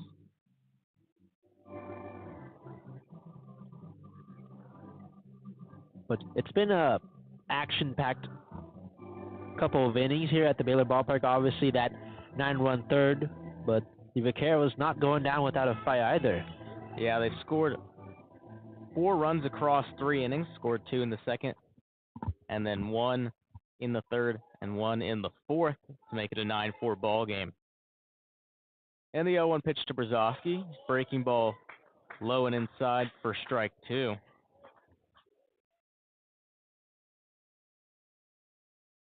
Brzezowski, as we mentioned earlier, had a great pinch hitting performance on Sunday as the home plate umpire Lance Barnes calls time. Brzezowski steps back into the left-handed batter's box. White gloves, black bat over his left shoulder. Oliva sets, kicks, and deals. That one's fouled off the end of the bat. Count stays no balls, 2 strikes. The redshirt sophomore out of Mansfield, Texas. Right, and it was really cool to see him come in on Sunday and right off the bat have that solo home run that started the Bears' comeback attempt against ASU. And the 0-2 pitch from Oliva. Just misses low and outside. 1-2 count to Brzezowski.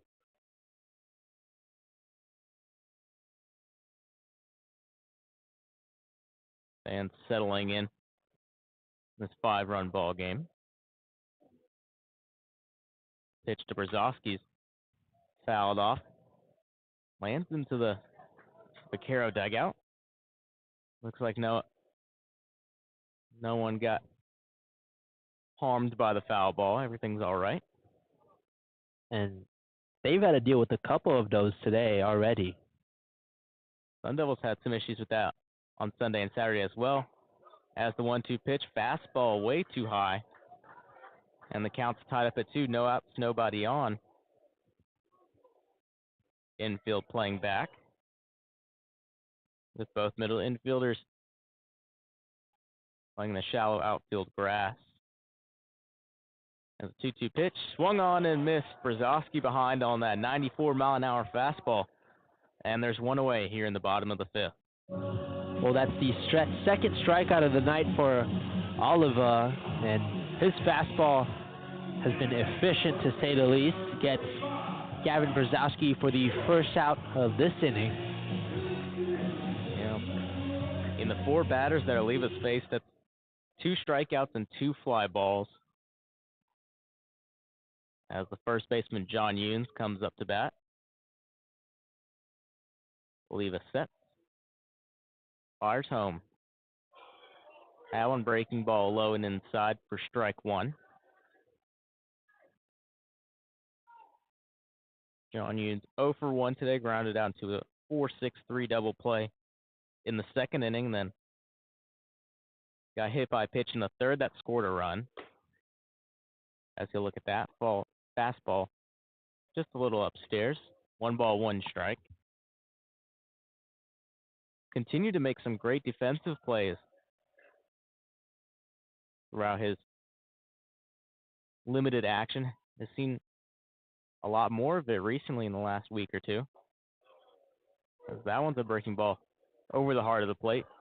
1-2 count.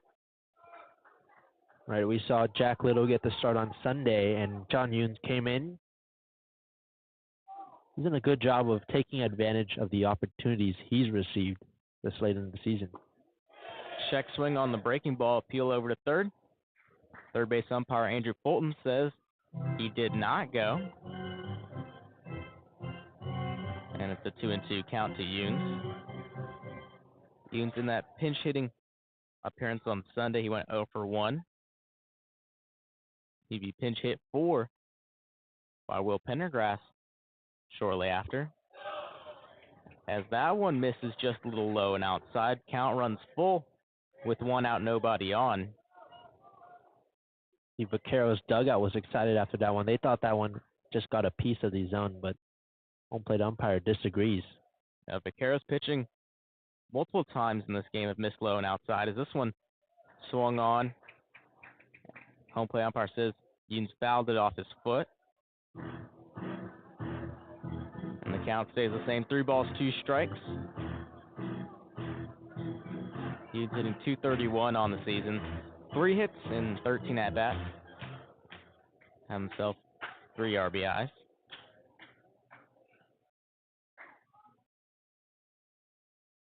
Two of those coming against Sam Houston State on Tuesday. This one's lined and caught by Jacob Sanchez at first. And there are 2 down here in the bottom of the 5th. Good job by Sanchez, able to make the catch as it was, like you said, a scorched line drive right to him. Had to lunge over to his right, but makes the play. And now the center fielder, Ty Johnson, steps into the left-handed batter's box with 2 outs.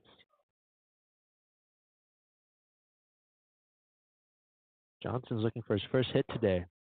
As he'll look at that first pitch upstairs for ball 1. Johnson in the 3rd inning reached on his team-leading 33rd walk of the season, also scored a run. He was walked bases loaded and grounded out to the first baseman Sanchez in the 3rd as well. That pitch, another one high. 2 balls, no strikes to the senior center fielder. Both his plate appearances coming in the same inning, that 9-run inning for the Bears. That's been the difference in this ball game. 2-0 pitch in at the knees for strike 1. Johnson hitting .252 with 1 home run, 30 RBIs. Been struggling as of late, 1 for 8 over the weekend against Arizona State. As another pitch gets into the lower 3rd of the zone. 2 balls, 2 strikes, 2 outs, nobody on. It's a good job by Oliva right now in the Vaqueros, able to settle down after that 9-run third that kind of spooked them. 2-2 pitch, swung on. That one's fouled back on the 3rd base side.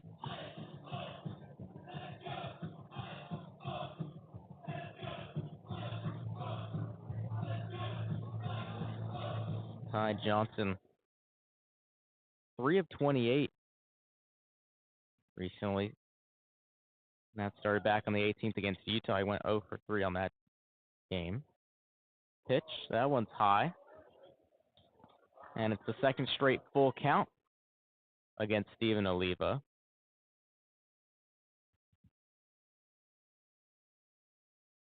Ty Johnson doing a great job, like he always seems to do, with keeping the count high. As 3-2 pitch underway, rips one, but just a little early as that one curves foul. Good job by Ty Johnson to stay alive in this at bat. If he's able to straighten that one out, that's great contact off his bat. Oliva sets. And the payoff pitch. Strike 3 called. Freezes up Johnson. That'll do it. Through 5, Bears still lead 9-4. This is Baylor Baseball on Baylor Lariat Radio.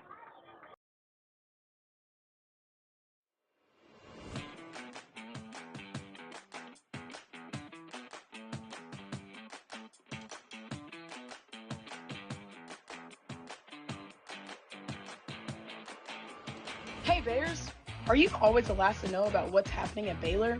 Are you left quiet in a group when talking about last week's game? Well, you haven't gotten your morning buzz yet.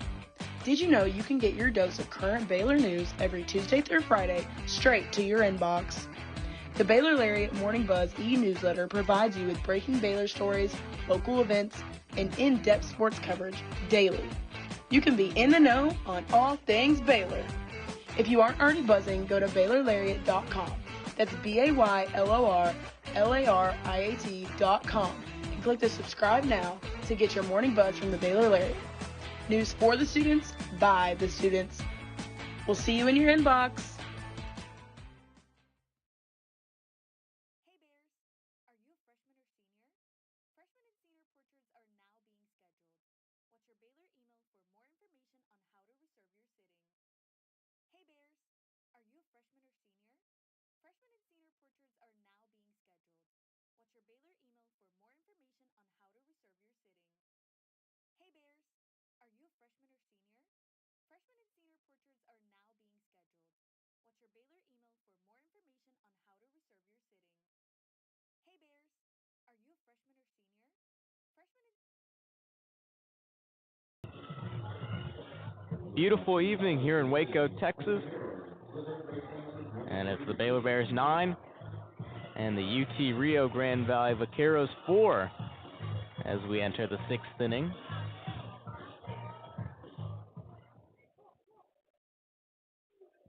And leading off for the Vaqueros, third baseman Easton Mumau has that breaking ball low and outside for ball 1.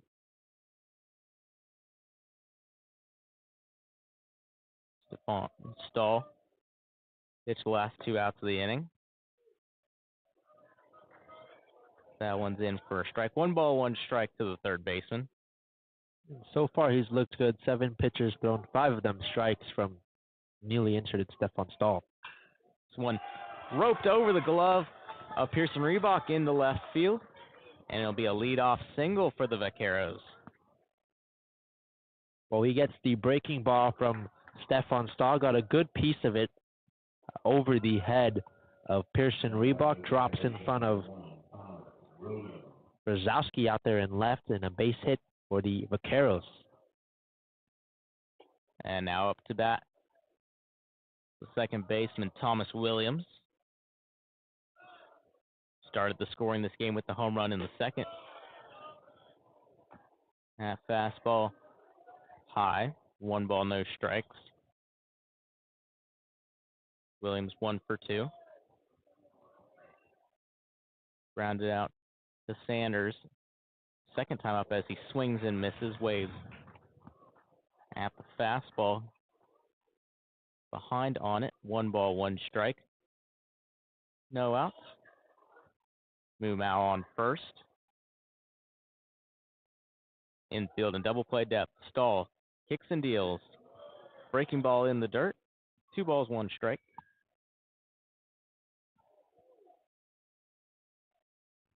Williams hitting .266 on the year. That home run is 7th on the year. That's good for 3rd on this Vaquero ball club. I see he'll foul that one back. Count's tied up at 2.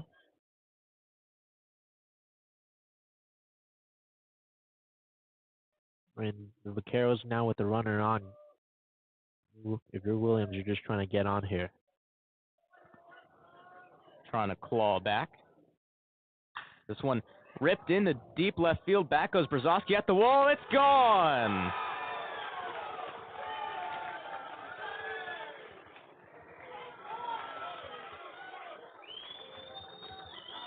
Thomas Williams with his second home run of the ball game. It's a 2-run shot, and it's now a 9-6 game here in Waco. Well, what a game this kid is having. Thomas Williams, the junior second baseman, like you said, his second 2-run bomb of the evening, and that one helps the Vaqueros claw closer to tying this ball game up, now only trailing 3 runs to the Bears. And the first pitch to the left fielder, Galvan, upstairs for ball 1. And so with that home run, that's number 8 for Williams. He's now tied for second on the team, as that one's up and in a little chin music to Galvan.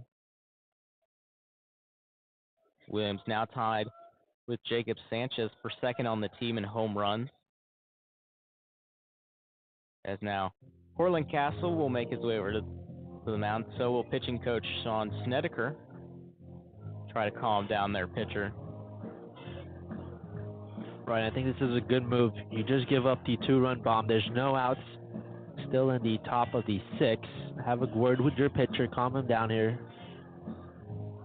Snedeker obviously instilling some confidence in his junior pitcher, Stephon Stahl. Stahl's only gone 2/3 of an inning. Now allowed 2 runs on 2 hits. Now that's his 11th earned run he's given up on the season. 15 1/3 innings of work. Stahl seeing a good chunk of his action this season in midweek matchups is out the fastball over the heart of the plate, 87 miles an hour. 2-1 to Galvan. And Galvan, here's a guy who's, the pitch is fouled, is no stranger to having a multi-home run game, just like what Williams had tonight. A multi-home run over the weekend against Incarnate Word, and this Vaqueros team is coming off a really solid weekend. A lot of momentum heading into this ball game. Galvan struck out twice, one time looking, one time swinging, as he freezes up on the breaking ball. Galvan's third strikeout. And it's the first one from Stefan Stahl. And you got to think that instills some confidence in the pitcher. Stefan Stahl gets his first strikeout of the evening, the 7th by a Baylor pitcher. That's such a great breaking ball. Lefty on lefty. Front door slider had Galvan kind of moving his front shoulder back as the backdoor breaking ball just creeps in the zone. 0-1 to Hank Warren. The 0-1 pitch. This one fouled back onto the netting.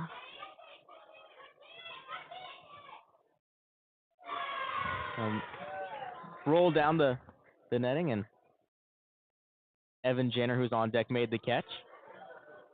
Got an ovation from one of the Little League teams in attendance. This one ripped one hopper to Sanders. He gloves it cleanly and throws over to first in time. And there's two gone in the bottom, the top of the 7th. Good job by Travis Sanders making the routine play. And I tell you what, Sanders and Kemp have been two reliable guys for the Bears in the middle this season. And Mitch Thompson showed some praise a couple weeks ago. Middle infield continuing to be locked down as Evan Janer, the center fielder, will swing and miss at the fastball. 0-1. Janer hit the second home run of the game for the Vaqueros. Solo shot back in the 4th, as this one chopped down the first base side, but just foul. No balls, 2 strikes.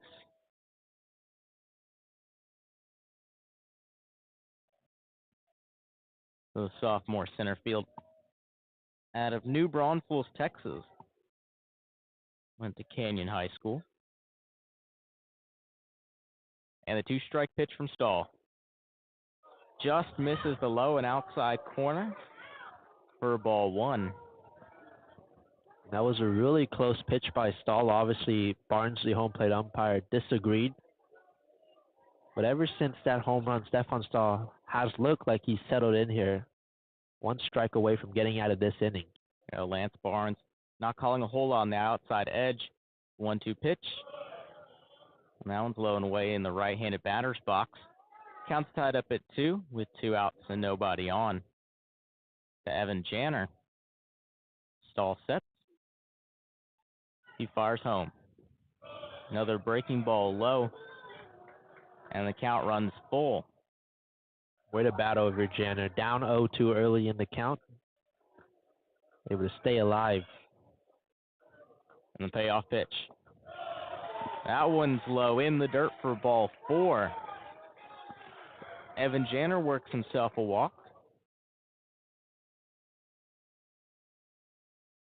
And there's a runner on with 2 outs for the catcher, Rudy Gonzalez. Gonzalez 0 for 1 on the day. Struck out looking in the 4th inning.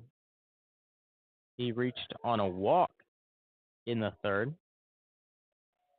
He'd be sent home on an RBI single off the bat of Jacob Sanchez, as the first pitch he faces will be up and in for ball 1. Gonzalez, the only one in this lineup, hitting below 270, hitting 185. This one, slow chopper, played by Kemp. His toss over to second in time for the 3rd out of the inning. Well, 2-run home run. Thomas Williams, second of the game. makes this a 9-6 ball game through 6. This is Baylor Baseball on the Baylor Lariat Radio.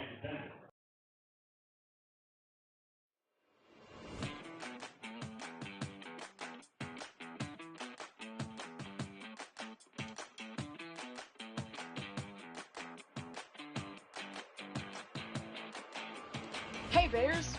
Are you always the last to know about what's happening at Baylor? Are you left quiet in a group when talking about last week's game? Well, you haven't gotten your morning buzz yet. Did you know you can get your dose of current Baylor news every Tuesday through Friday straight to your inbox? The Baylor Lariat Morning Buzz e-newsletter provides you with breaking Baylor stories, local events, and in-depth sports coverage daily. You can be in the know on all things Baylor. If you aren't already buzzing, go to BaylorLariat.com. That's BaylorLariat.com and click the subscribe now to get your morning buzz from the Baylor Lariat. News for the students, by the students. We'll see you in your inbox.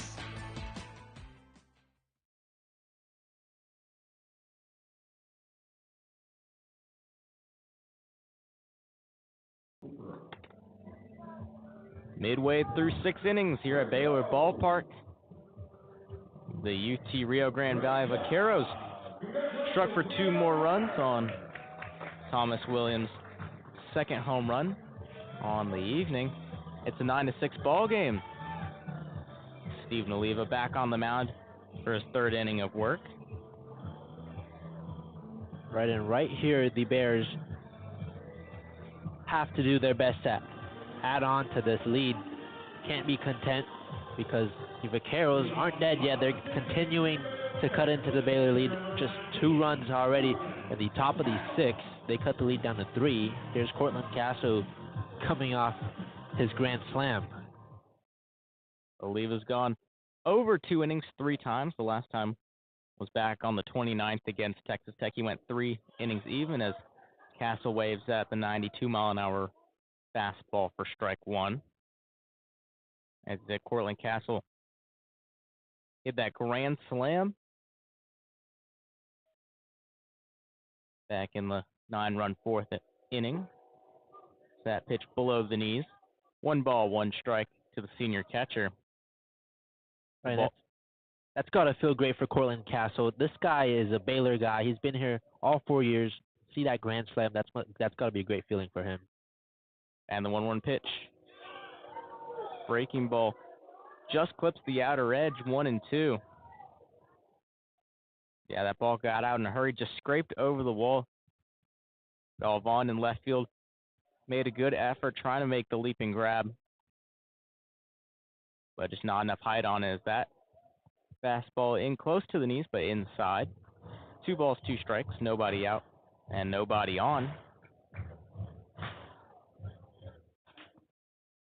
Cortland Castle also reached on a fielding error by Jacob Sanchez in the 3rd inning. This one's fouled back. Count stays at 2-2.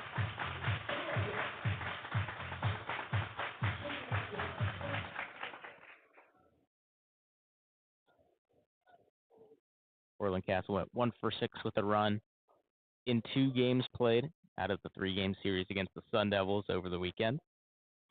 This one's lined softly and it'll land into left field. 1 hopper in front of Galvan. And it's a lead-off single. Cortland Castle's 2nd hit of the night. Cortland Castle having himself a game. First that grand slam, now a leadoff base hit here in the bottom of the 6th.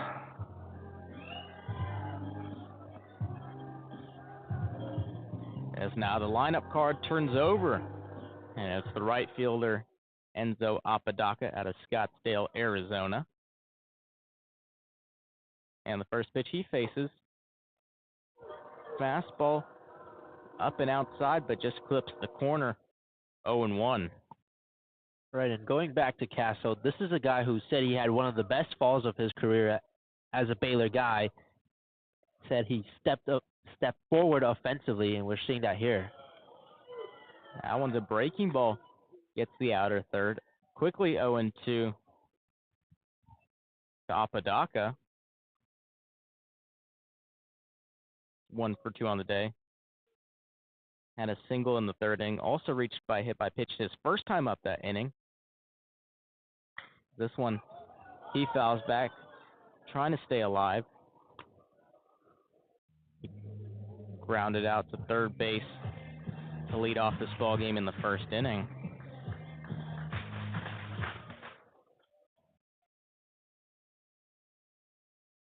Now hoping to give the Bears some more momentum. As he'll swing and miss. Castle running to second. The throw over off the glove of Isaac Lopez. Well, Cortland Castle doing it all, gets his 4th steal of the season. The throw from Gonzalez, like you said, was high for the second baseman Williams. It rolled into left field, but no damage done. Cortland Castle stays at second. Yeah, he's feeling it tonight. 2 base hits, a stolen base. Now Travis Sanders up to bat. That first pitch, front door slider in at the knees. 0-1 to Sanders.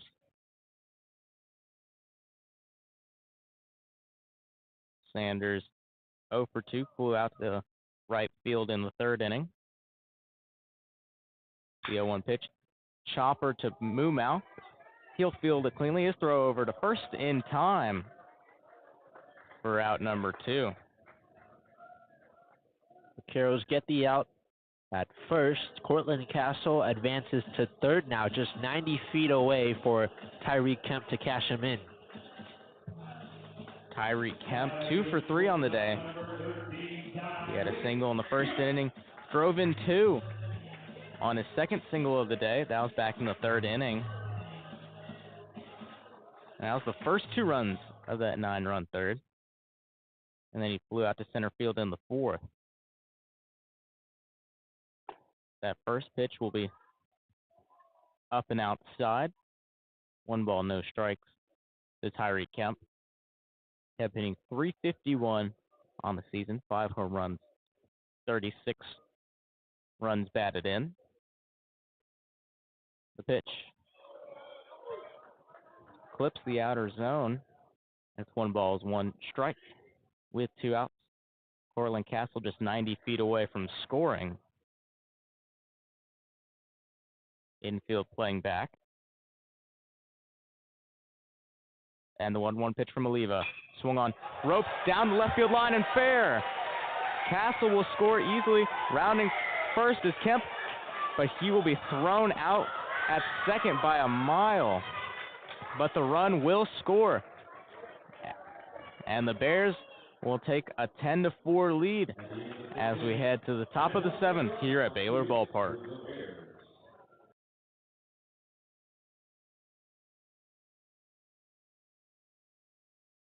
Stay informed and stay connected with Lariat TV News. Tune in to LTVN every Friday, your go-to source for everything happening on campus and around Waco. From breaking stories to exclusive interviews, we cover campus events, student life, sports updates, and more. By the students, for the students. Catch our latest broadcast every Friday afternoon on YouTube by searching Baylor Lariat TV News. Stay in. Hey there, Bears. Are you living your best life this year at Baylor? Well, we've got great news. The Baylor Roundup Yearbook has been right there with you, capturing those memories at every event. So don't forget to buy your 2022-23 Baylor Roundup Yearbook today and share your memories with friends and family for generations to come. But wait, did you already?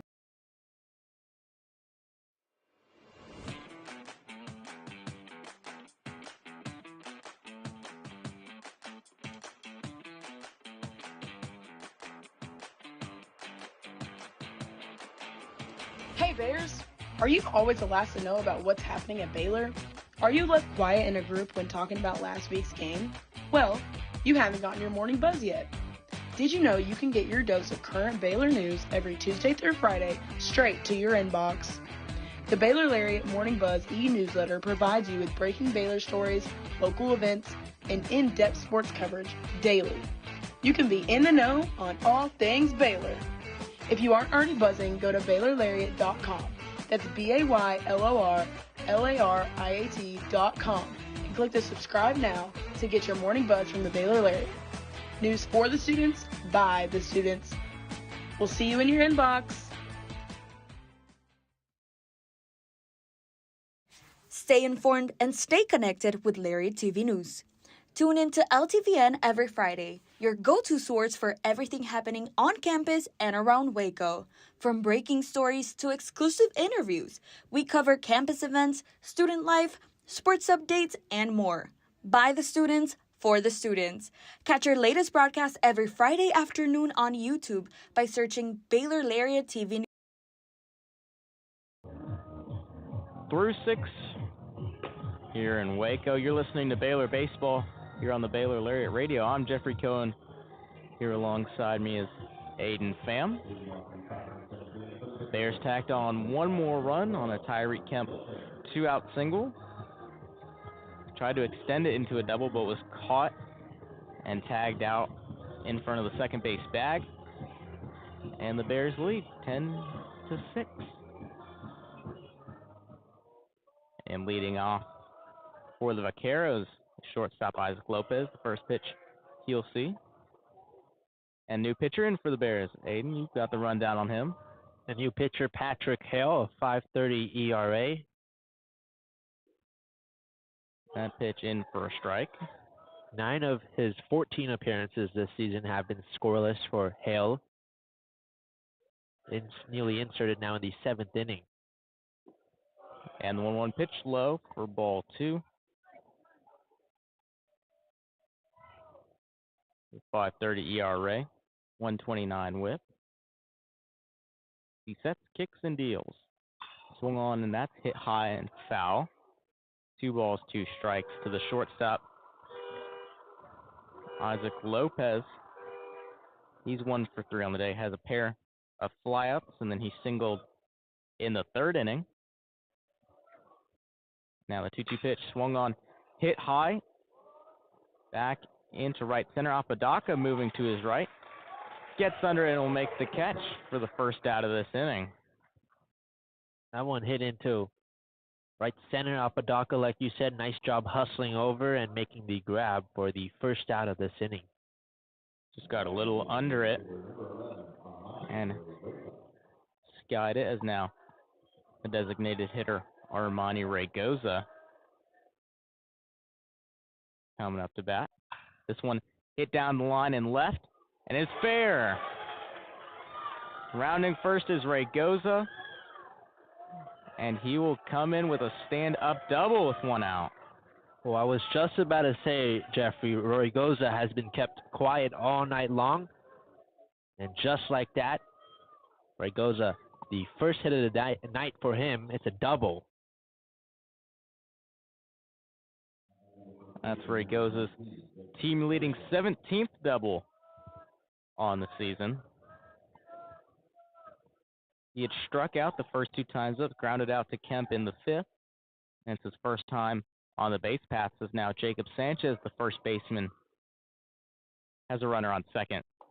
First pitch, he'll face breaking ball. Cuts across the plate, but will hit the outer edge. 0-1. Sanchez had an RBI single in the 3rd. Drove in Rudy Gonzalez, who reached on a walk. The 0-1 pitch. Swung on, skied into center field. Coming on, and it'll drop into shallow center field. Ty Johnson was sprinting for it, but the ball died in the shallow center field, and it lands in between Johnson, Sanders, and Apodaca. And now there's runners on the corners with 1 out. Right, it was a breaking ball hit towards, like you said, shallow left, right center. Sanders backed up for it. Apodaca out there and right came in. Johnson charging forward, but it was just hitting that sweet spot where it fell in the middle of the triangle between the 3 of them. And now the 3rd baseman, sophomore Easton Mumau out of El Paso, Texas. First pitch he faces, breaking ball in the dirt for ball one.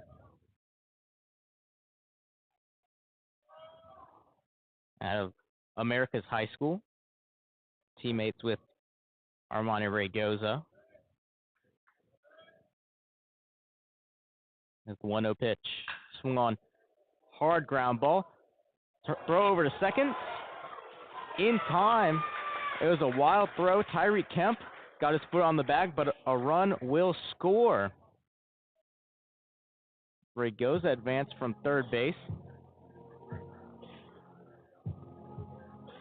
And that's a good effort from Tyreek Kemp as it stands now to get the out. The throw, like you said, was off the mark. His entire body wasn't on the bag. As he was on the ground, it just reached out his left foot to touch the bag in time to get the out at second. And it looks like we'll have an official review. Let's look at that replay. Originally missed it, tried to crawl his way back to the bag. The second base umpire, Mark Anthony Edwards, had called Sanchez out at second. And with this review, we'll take a quick break and we'll be back with our decision.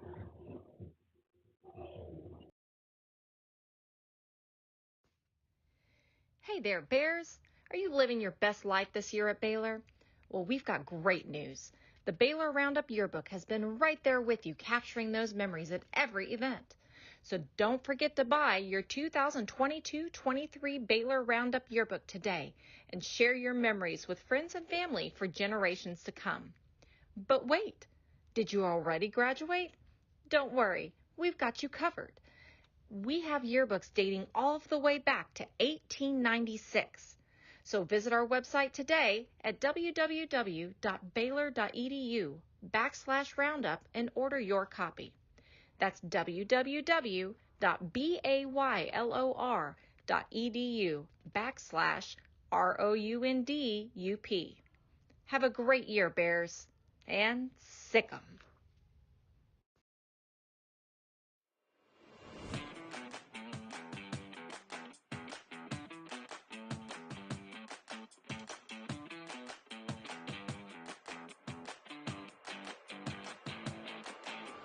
Hey Bears, are you always the last to know about what's happening at Baylor? Are you left quiet in a group when talking about last week's game?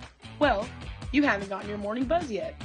Did you know you can get your dose of current Baylor news every Tuesday through Friday straight to your inbox? The Baylor Lariat Morning Buzz e-newsletter provides you with breaking Baylor stories, local events, and in-depth sports coverage daily. You can be in the know on all things Baylor. If you aren't already buzzing, go to BaylorLariat.com. That's BaylorLariat.com and click the subscribe now to get your morning buzz from the Baylor Lariat. News for the students, by the students. We'll see you in your inbox.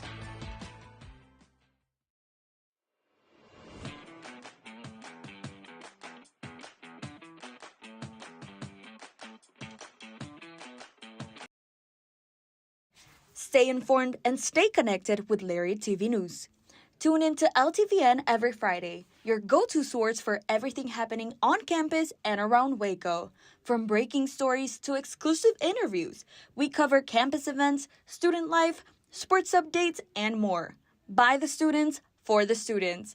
Catch our latest broadcast every Friday afternoon on YouTube by searching Baylor Lariat TV News. Hey there, Bears. Are you living your best life this year at Baylor? Well, we've got great news. The Baylor Roundup Yearbook has been right there with you, capturing those memories at every event.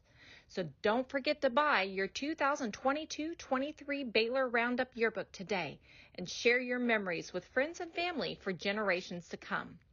But wait, did you already graduate? Don't worry, we've got you. And umpires taking a step away from the screen. And the call out on the play at second stands. It'll be an out. It was a hard ground ball to Travis Sanders, who flipped it over to Tyreek Kemp. He threw it wide. Kemp making the diving catch. Try to crawl his way back to second to step on the bag. And he gets it in time.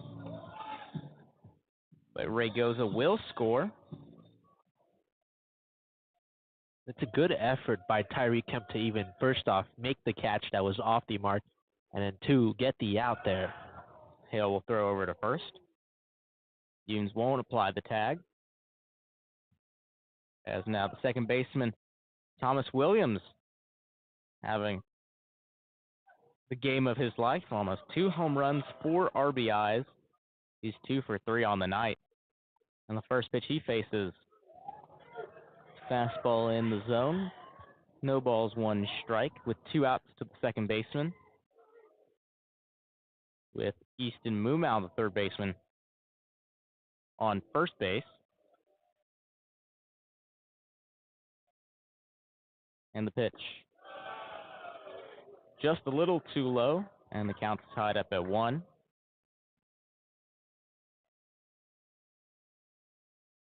Williams steps in the left-handed batter's box.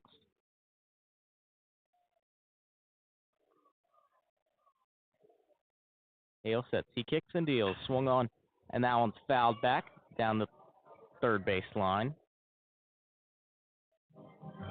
1-2 count to Thomas Williams. Williams came into this game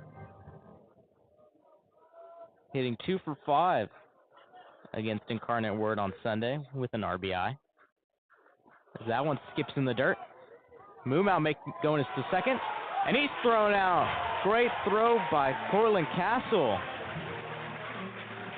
But the Vaqueros strike once more, and it's a 10-7 ball game as we head to the 7th inning stretch here at Baylor Ballpark.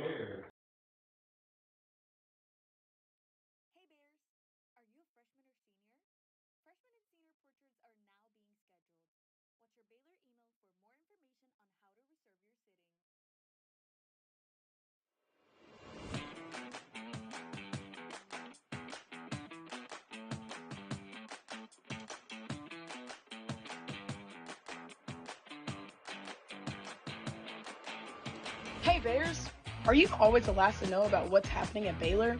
Are you left quiet in a group when talking about last week's game? Well, you haven't gotten your morning buzz yet. Did you know you can get your dose of current Baylor news every Tuesday through Friday straight to your inbox?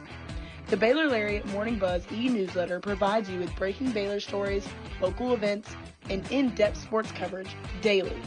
You can be in the know on all things Baylor. If you aren't already buzzing, go to BaylorLariat.com. That's BaylorLariat.com and click the subscribe now to get your morning buzz from the Baylor Lariat. News for the students, by the students. We'll see you in your inbox.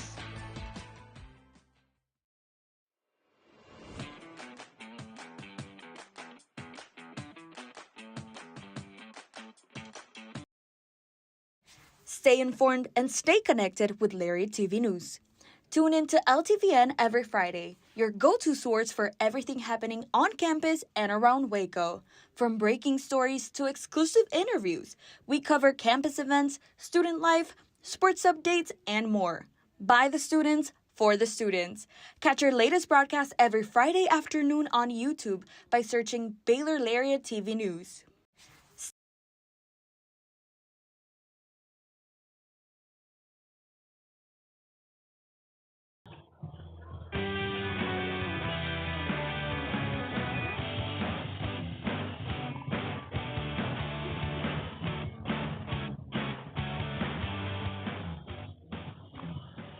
And it's the bottom of the 7th here at Baylor Ballpark. New pitcher in for the Vaqueros. It's redshirt senior, right-handed pitcher Anthony Tejada out of Humboldt, Texas. Tejada throwing a 3 ERA, 140 whip through 15 innings pitched.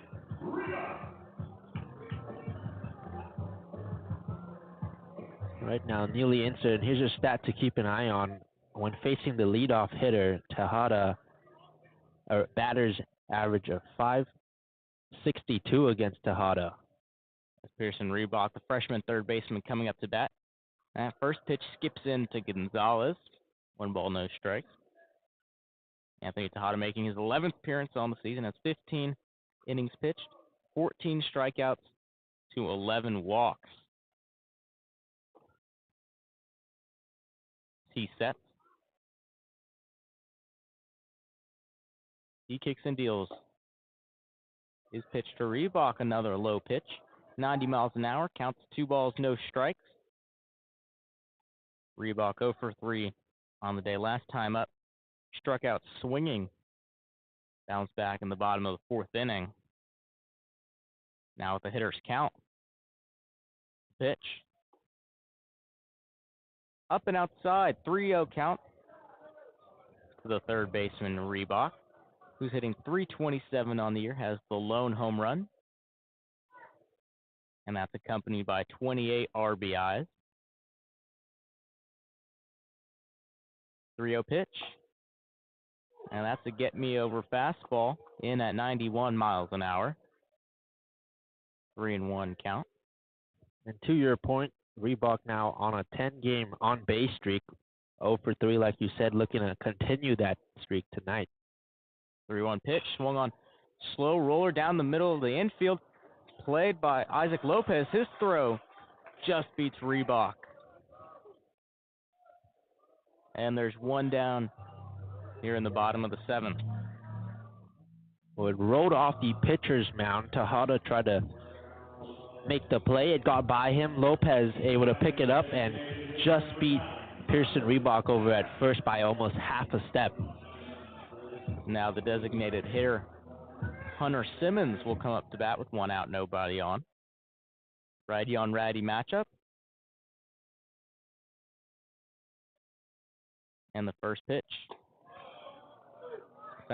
Breaking ball clips the inside edge. 0-1. Hunter Simmons had an RBI single in the 3rd inning. That was the 3rd Baylor run of that 9-run 3rd.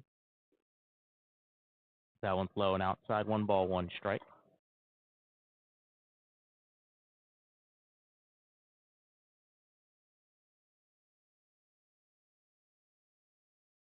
And that's his first hit since not this past weekend, but the one before it. That one's in at the knees for a strike.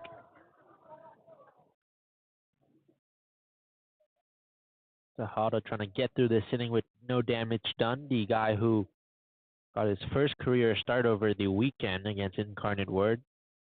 2 2/3 scoreless innings. This one's one hopper to the second baseman, Williams. He'll grab it cleanly and he'll fire over to first in time. And there's 2 gone. The Hunter Simmons single, that was his first hit since April 27th, where he went 1 for 4 against TCU, had 2 RBIs in the Bears' 6-3 win over their rivals, the Horned Frogs. As now Gavin Brzezowski will come up to bat with 2 outs and nobody on. And the first pitch he faces from Tejada. Fastball in at the knees. 0-1 count.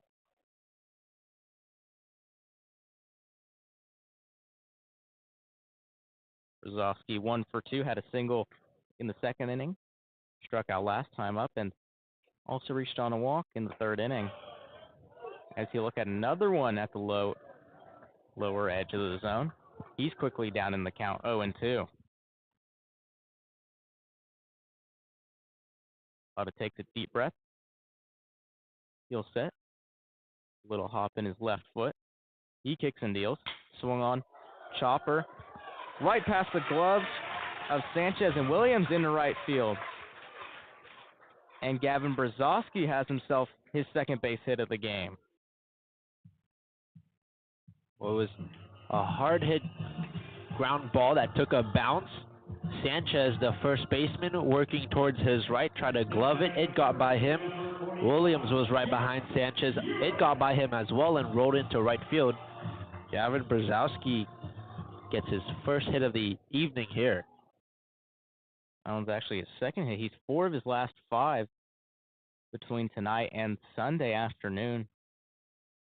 Now John Younes, the first baseman, will come up to bat with 2 outs. That first pitch misses it outside. 1 ball, no strikes. Stevens 0 for 2. He lined out. That was caught by Jacob Sanchez at first base. Grounded out into a double play in the second. So look at that one for a strike. Kind of falling forward in the left-handed batter's box. 1 ball, 1 strike. Infield playing straight up. Tejada kicks and deals. Swung on foul tip off the glove of Gonzalez. And it's a 1-2 count. From the sound of it, it looked like that ball also clipped the mask of the catcher Gonzalez. Good to see that he's okay. Looks like it might have knocked off the pitch comm off his helmet. He's having some issues with the pitch comm earlier in the game. Had to get switched out. Oh yeah, that got a good piece of his mask. Thank goodness he's okay. I mean, maybe a little shaken up, but he checks over to his dugout, make sure pitch comm's working. John Yoon steps back into the batter's box. Couple practice swings. Tejada sets. Brown glove next to his rider. He'll throw over to first, but Brzezowski will return standing. Brzezowski 2 for 2 this season on stolen bases.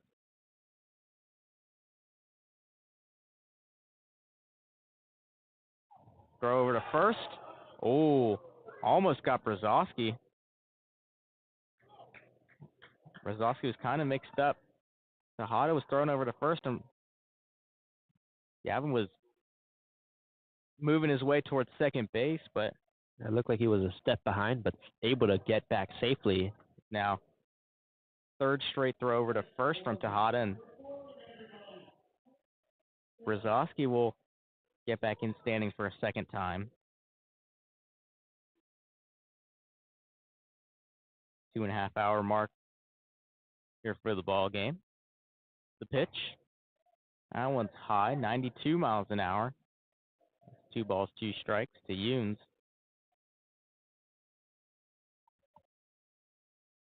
Three RBIs on the year. 2 of them came in his 2-hit performance against Sam Houston State just a week ago. Tejada throwing over to first, but no tag applied by Sanchez.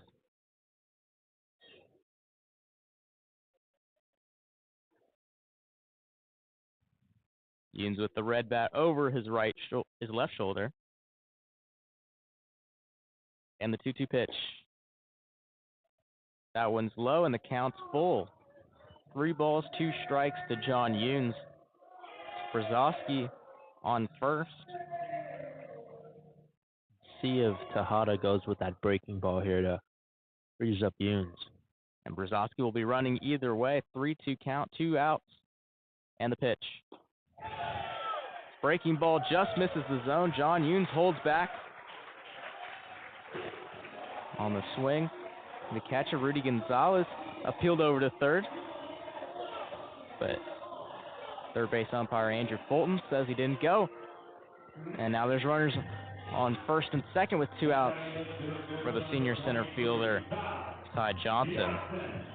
Good at bat by John Younes. Good eye as well. Way to get on base. That's the 3rd walk given up by a UTRGV pitcher tonight.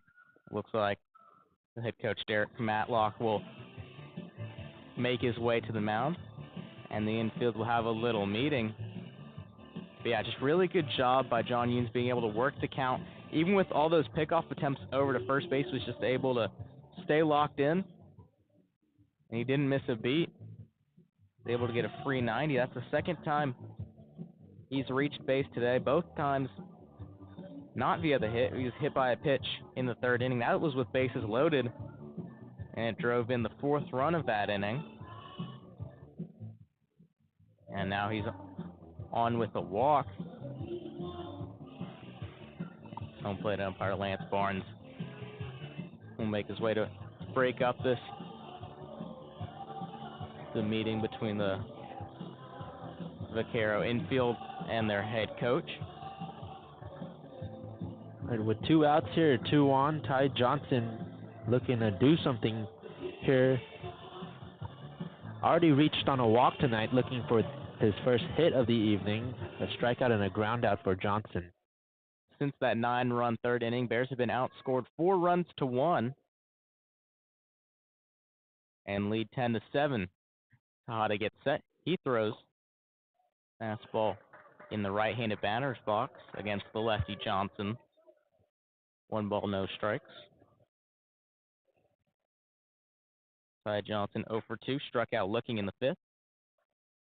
Rounded out Sanchez in the 3rd and also reached on a walk. His 2nd time up that same inning as he'll hit this one chopper down the first base line, just barely foul. About 6 inches away from the chalk. And it's a 1-1 count. Good effort by the first baseman Sanchez. He almost was able to make the catch. It barely fell out of his glove there. Ty Johnson steps back into the batter's box. Barnes gives Tejada the signal. Ready to resume play. Tejada set. He'll throw over to second. Throws not in time. Brzezowski slides back safely. That pickoff attempt also looked like it might have caught Brzezowski off for a little bit because he hesitated there for another second too. Tejada obviously believes that Brzezowski could be threatening, taking a big lead off the bag as the 1-1 pitch clips the outer edge of the zone. It's 1 ball, 2 strikes. Johnson has to step out of the box. He shook his head at Lance Barnes, the home plate umpire, now steps back in there. Yeah, Barnes hasn't called that pitch very much tonight. 1-2 pitch from Tejada underway. Gets Ty Johnson at the knees for the 3rd out of this inning. He'll go back to the dugout shaking his head. Bears strand 2, but they still lead 10-7 as we head to the top of the 8th here on Baylor Lariat Radio. Hey there, Bears. Are you living your best life this year at Baylor? Well, we've got great news. The Baylor Roundup Yearbook has been right there with you, capturing those memories at every event. So don't forget to buy your 2022-23 Baylor Roundup Yearbook today and share your memories with friends and family for generations to come. But wait, did you already graduate? Don't worry, we've got you covered. We have yearbooks dating all the way back to 1896. So visit our website today at www.baylor.edu/roundup and order your copy. That's www.baylor.edu/ROUNDUP. Have a great year, Bears, and sick 'em.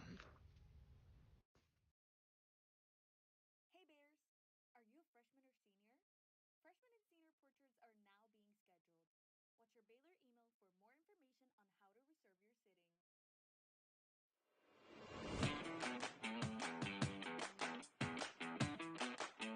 Baylor email for more information on how to reserve your sitting. Hey Bears, are you always the last to know about what's happening at Baylor? Are you left quiet in a group when talking about last week's game? Well, you haven't gotten your morning buzz yet. Did you know you can get your dose of current Baylor news every Tuesday through Friday straight to your inbox? The Baylor Lariat Morning Buzz e-newsletter provides you with breaking Baylor stories, local events, and in-depth sports coverage daily.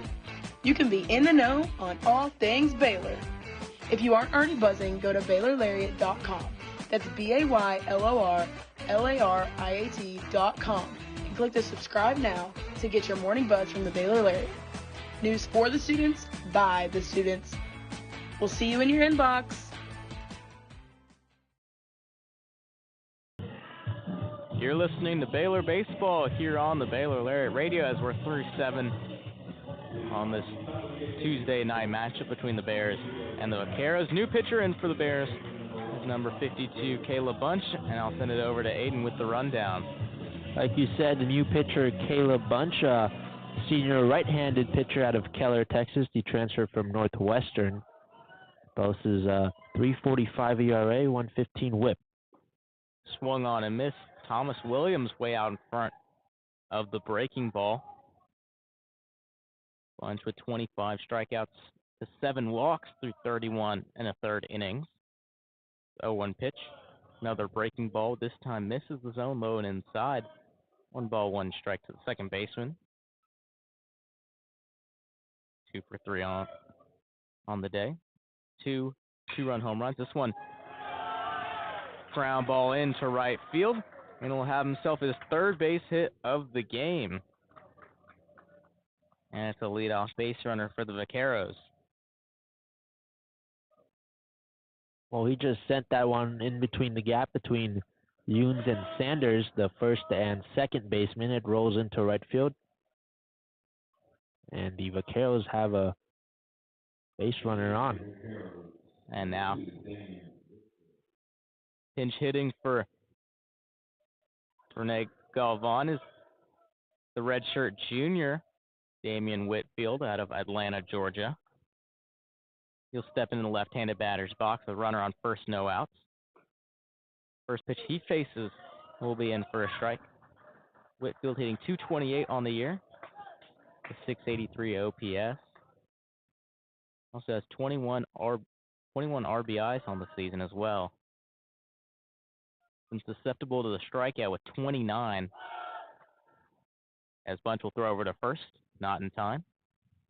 Williams slides back safely. Williams 5 of 8 on the season stolen bases. He's tied for third on the team in stolen bases. This one's skied into straightaway center field. Ty Johnson moving to his left, but he'll camp under it and will make the easy catch for the first out of the 8th inning. Another great job by Ty Johnson. Makes the routine grab out there in center field for the first out of this inning.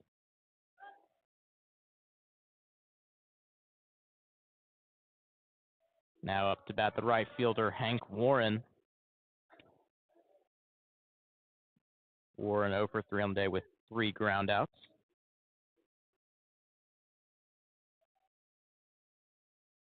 Righty on righty matchup. First pitch from Bunch. Breaking ball cutting across the zone. And it'll get in, make the count 0-1. And so far, Bunch has been efficient. 5 strikes in his first 6 pitches tonight. This one, little drooper into shallow right field, and it'll be fair. And so it'll be runners on first and second. It's a single for Hank Warren. A really interesting play on the base paths between first and second. Mitch Thompson, I think, will come out to argue this. Look for. Yeah, John Ewens was trying to go back for it. He ran into the first base runner, Hank Warren, or rather, that's Thomas Williams at first base. He ran into John Ewens, who was trying to track back to make the grab. I think Mitch Thompson has a case here. Yeah, it looks like he won't argue any further. And now the center fielder, Evan Janner, will come up to bat. Yeah, it was a really soft blooper. Caught some air, landed down the right field line in the shallow grass. Younes wasn't able to make the play. First pitch, chopper foul off the end of the bat. And it's 0-1 to Janner. All right, and give credit to the Vaqueros here. They were down by a lot early in this ballgame. They've continued to claw their way back, down by 3 with 2 base runners on and just 1 out here in the top of the 8th. Scored a run in the 4th, 2 in the 6th, and 1 more in the 7th. And swung on foul tip off the glove of Castle. Evan Janner, the batter, serves as the tying run in this 3-run ball game. Words that I wasn't expecting to say when the Bears went up 9-3. a couple innings ago. And the 0-2 pitch. Swung on and missed. Got Janner on the breaking ball. And it's a crucial second out for Bunch. And that breaking ball has been his best pitch. He goes with it again for the 8th strikeout from a Baylor pitcher tonight. And retires the batter with 2 outs now. Much more manageable situation for Caleb Bunch. Showing off the great vertical break on the slider. Now the catcher, Rudy Gonzalez, comes up to bat. First pitch to Gonzalez. This is just a little outside. 1 ball, no strike. Gonzalez hitting 179 coming into this at bat. He's 0 for 2 on the day. Grounded out to 6-4 fielder's choice back in the 6th. As this one's skied into center field. Johnson running to his left, makes the catch, and that'll do it. Caleb Bunch and the Bears strand 2 runners. And it's still a 10-7 ball game as we head to the bottom of the 8th. This is Baylor Baseball on Baylor Lariat Radio. Stay informed and stay connected with Lariat TV News. Tune in to LTVN every Friday, your go-to source for everything happening on campus and around Waco. From breaking stories to exclusive interviews, we cover campus events, student life, sports updates, and more. By the students, for the students. Catch our latest broadcast every Friday afternoon on YouTube by searching Baylor Lariat TV News. Hey there, Bears. Are you living your best life this year at Baylor? Well, we've got great news. The Baylor Roundup Yearbook has been right there with you, capturing those memories at every event.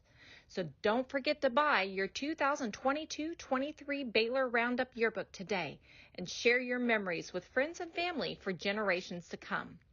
But wait, did you already graduate? Don't worry, we've got you covered.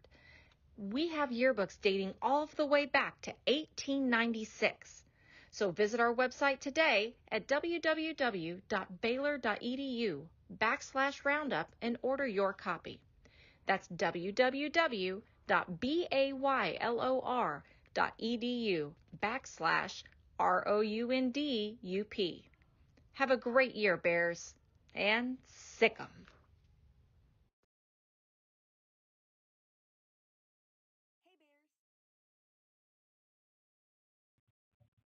Anthony Tejada back out on the mound for a second inning of work as we head to the bottom of the 8th here at Baylor Ballpark on this Tuesday night matchup between the Bears and the Vaqueros. Tejada coming off his season longest outing, going 2 2/3 in a win over the Texas Tech Red Raiders in Lubbock back on the 30th. He gave up no runs on 2 hits, allowed 3 walks, but also striking out 1. As he'll face Cortland Castle to start this half inning. His first pitch is low for ball 1.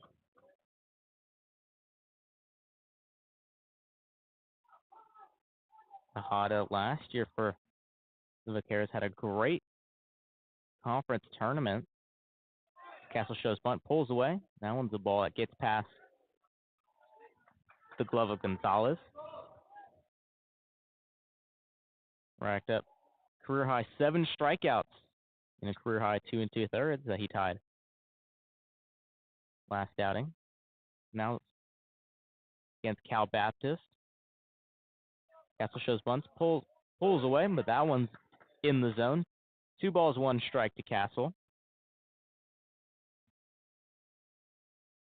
Castle 2 for 2 on the day, had a single and a stolen base last time up, hit a grand slam back in the 3rd. Check swing. Peel over to first. First base umpire Michael Anderson said Castle didn't go. And it's 3-1 to the senior catcher. His first time up, he reached on a fielding error by the first baseman, Jacob Sanchez. He would come around to score. As the breaking ball hits the zone, and the count's full, 3 balls, 2 strikes, nobody out, and nobody on. Good pitch by Tejada there. The breaking ball, drop it on in the zone. And a 3-2 pitch. Just misses inside, and Cortland Castle will reach for the 4th time today. Jeffrey, that was a close pitch. Lance Barnes, the home plate umpire, made the call, say it just missed the zone. As a result, Cortland Castle gets aboard once again today. Perfect 4 for 4 on all 4 of his plate appearances today. Also has a stolen base. Great game for the senior catchers. Now Enzo Apodaca will come up to bat. First pitch he faces be a fastball way outside. Gonzalez having to slide to his left to make the play.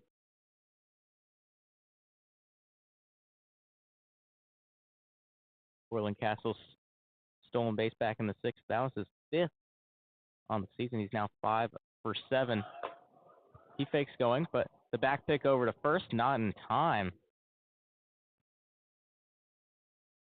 Cortland Castle trying to play with Gonzalez on the base path. Almost got himself out. That's a good effort for him to get back. Looked like the moment there he was going to get caught out. And the 2-0 pitch from Tejada. In over the heart of the plate. 2 balls, 1 strike to Apodaca. Apodaca last time up, struck out swinging. Reached base twice, had a single back in the 3rd. As Tejada goes back to first, but Castle will slide in safely. Apodaca's single extended his hitting streak to now 15 games. Team best.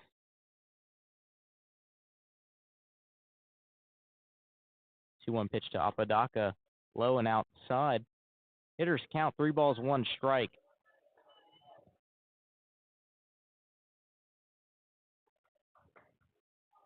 Still nobody out. Infield playing at double play depth. As Tejada sets. And he'll fire. Castle heading over to second. The throw hits Castle. And he was thinking about going 3, but he'll stop just a few feet away from second. He'll retreat. And he'll have his 2nd stolen base of the game. I mean, what a game Cortland Castle is having. He takes off, slides in there, the throw from Gonzalez off the mark. It gets into left field. Thought about making the turn going for a third, but put the stop sign there. Probably a good decision on his part. And that stolen base, that'll be the last thing that Anthony Tejada sees, as we'll get a pitching change. And we'll step aside just for a few moments, and we'll come back with our new pitcher. This is Baylor Baseball on the Baylor Lariat Radio.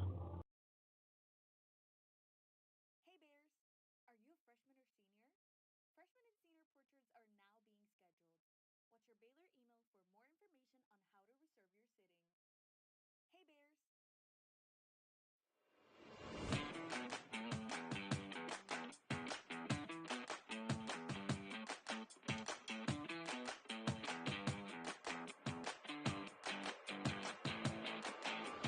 Hey Bears. Hey Bears, are you always the last to know about what's happening at Baylor? Are you left quiet in a group when talking about last week's game? Well, you haven't gotten your morning buzz yet. Did you know you can get your dose of current Baylor news every Tuesday through Friday straight to your inbox? The Baylor Lariat Morning Buzz e-newsletter provides you with breaking Baylor stories, local events, and in-depth sports coverage daily. You can be in the know on all things Baylor. If you aren't already buzzing, go to BaylorLariat.com.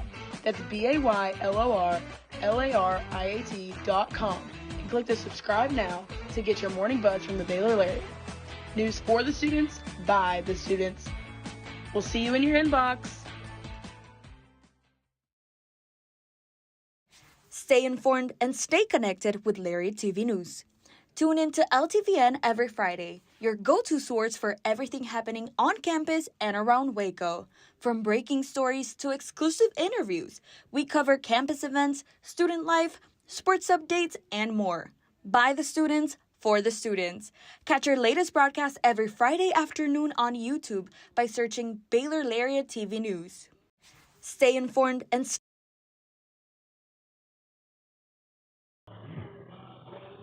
Pitching change here in the bottom of the 8th for the UT Rio Grande Valley Vaqueros. And the newly inserted pitcher is the junior out of Liberty, Missouri, number 40, Caden Wanless, coming into this for the 6.06 ERA, 153 whip, and 16 1/3 innings pitched, as he'll face the righty Travis Sanders. He'll call time. Maybe some issues with the pitch column. Yeah, he points at his orange hat, takes it off.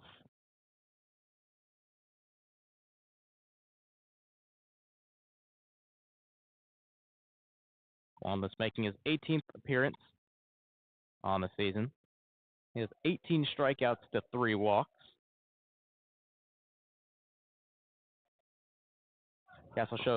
Travis Sanders shows bunt, but he'll pull back. Both corner infielders, Jacob Sanchez and Easton Mumau, sprinting their way, trying to make the play. You know, Sanders calls time, has a word with third base coach Jim Blair.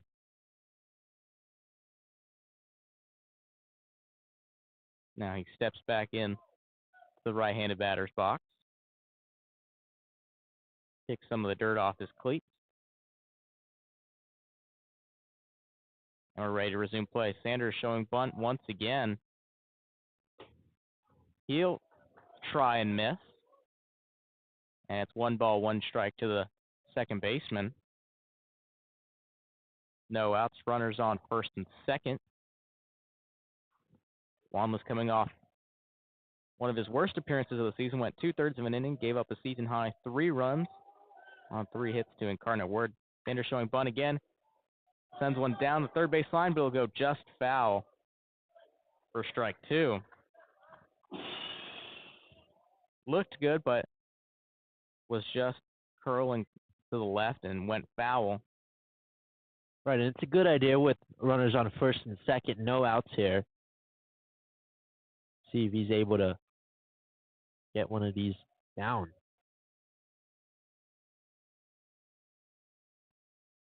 Sanders 0 for 3 on the day. Did reach on a fielding error by the pitcher back in the 3rd inning. But that was Robert Bonilla. As Castle will go over to third, but the throw will get him out for the first out of this inning. A double steal, and Apodaca will go to second, but Castle will be caught at third base.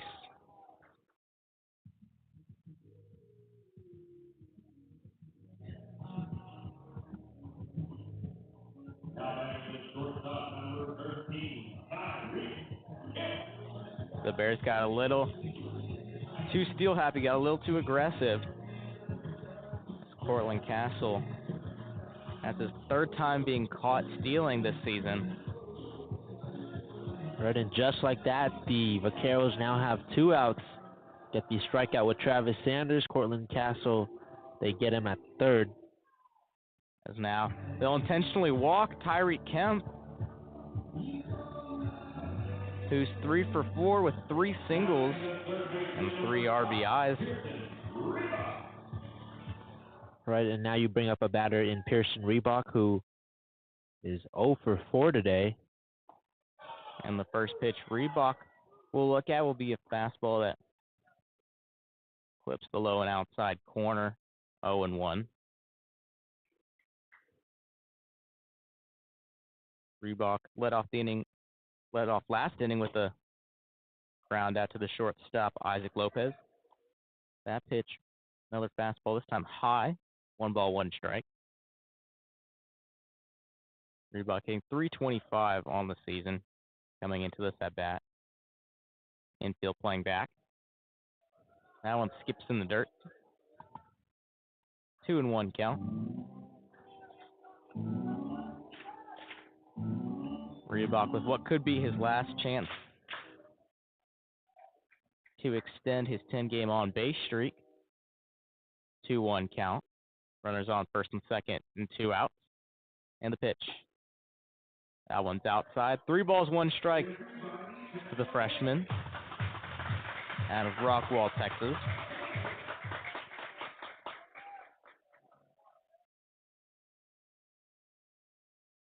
'23 All-District first team. That one's outside and ball 4. Pearson Reebok reaches for the first time tonight, and he'll extend that on-base streak to 11 games. All right, the Vaqueros take a gamble. They intentionally walk Tyree Kemp. Pearson Reebok does a great job finding a way to get a board on the walk. Now the bases are loaded for Hunter Simmons with 2 outs here. The Bears tonight already 8 2-out RBIs, trying to add on to that. Like you said, bases loaded with 2 outs. Designated here Hunter Simmons. We'll look at that first pitch, which paints a low and outside corner. 0-1. Simmons 1 for 4 on the night. Had an RBI single in the 3rd inning. Pitch. Similar pitch, but just a little too low. And the count's tied up at 1. Infield shaded to the left against the veteran right-handed hitter. That pitch, breaking ball, gets through the front door, and it's a strike. Had Hunter Simmons falling out of the batter's box, but home plate umpire Lance Barnes said it got the zone. It's 1-2, and the pitch swung on, hit high into straightaway right field. Hank Warren camps under, and he'll make the catch for the 3rd out of the inning. Bears strand bases loaded, and it's still a 10-7 game as we head to the top of the 9th. It's Baylor baseball on the Baylor Lariat Radio. Hey there, Bears. Are you living your best life this year at Baylor? Well, we've got great news. The Baylor Roundup Yearbook has been right there with you, capturing those memories at every event. So don't forget to buy your 2022-23 Baylor Roundup Yearbook today and share your memories with friends and family for generations to come. But wait, did you already graduate? Don't worry, we've got you covered. We have yearbooks dating all the way back to 1896. So visit our website today at www.baylor.edu/roundup and order your copy. That's www.baylor.edu/ROUNDUP. Have a great year, Bears, and sick 'em. Hey Bears, are you a freshman or senior? Freshman and senior portraits are now being scheduled. Watch your Baylor email for more information on how to reserve your sitting. Stay informed and stay connected with Lariat TV News. Tune in to LTVN every Friday, your go-to source for everything happening on campus and around Waco. From breaking stories to exclusive interviews, we cover campus events, student life, sports updates, and more. By the students, for the students. Catch our latest broadcast every Friday afternoon on YouTube by searching Baylor Lariat TV News. Top of the 9th here at Baylor Ballpark. Bears lead by 3 runs, and who else but Gabe Craig to come on in a safe situation, making his 21st appearance on the year. Boasting an .075 ERA and .054 WHIP. 41 strikeouts to 3 walks in 24 innings of work. Gabe Craig has been electric this year. Right, like you said, 8 saves so far. Nobody else do you want in this situation but Gabe Craig. With a 3-run lead, Craig newly inserted into the game, the senior from Tyler, Texas. Needs 3 outs to secure the victory here tonight. As he'll face the top 3 batters in the Vaquero lineup. Isaac Lopez leading off. As the first pitch he'll look at will be low for ball 1. Gabe Craig coming off 1 inning of work on Sunday against Arizona State, allowed 1 hit, no runs, and struck out 2. That one's low. inserted in that situation, trying to keep the Sun Devil lead at 2. It was 8-6 at the time, trying to keep the Bears' hope for a walk-off alive. Fortunately, the Bears came up empty in the bottom of the ninth. As this one skied, that one will go foul down the right field side.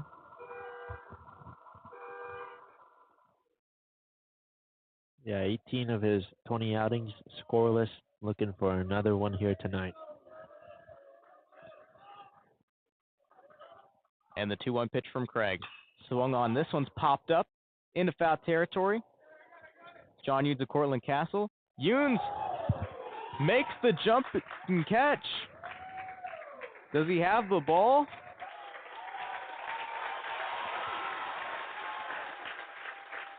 John Yunes makes the catch right in front of the Vaquero dugout, runs into the fence in front of it. Somehow able to hold on to it, but yeah, crashed into the wall. Yeah.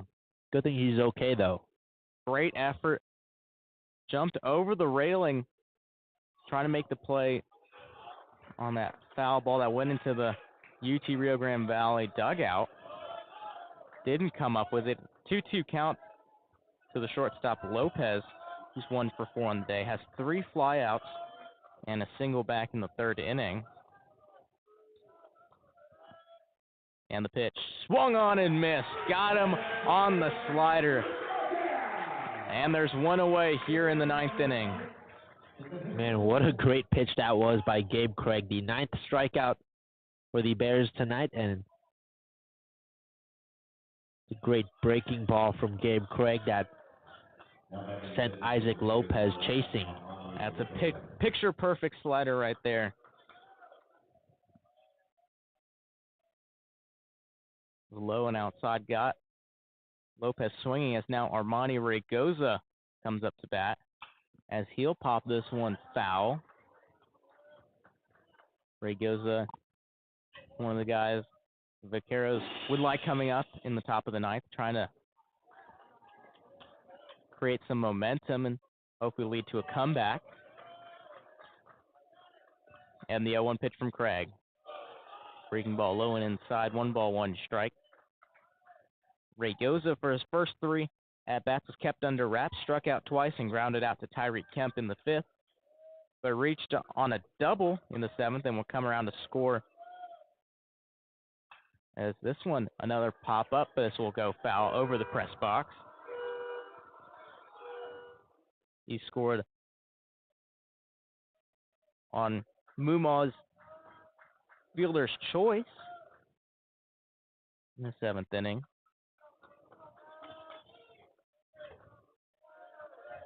It's 1-2 pitch. Craig sets, kicks and deals. Swung on, foul tip off the mask of Castle, and that went really high off his mask onto the netting and found its way back to the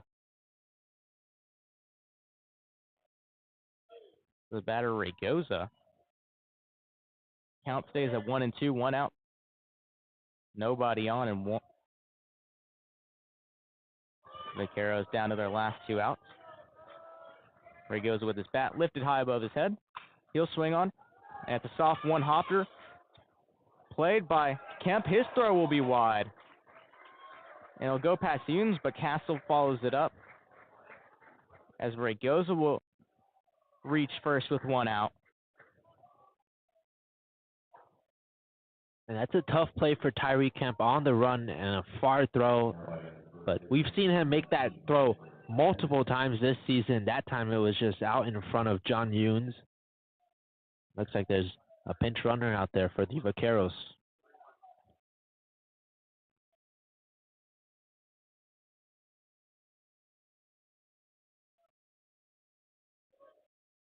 Vaqueros may be looking to get a stolen base. Raygoza only 2 for 2 on the season. Now Eric Martinez, who's 0 for 3 on the season. As Jacob Sanchez fouls that one back.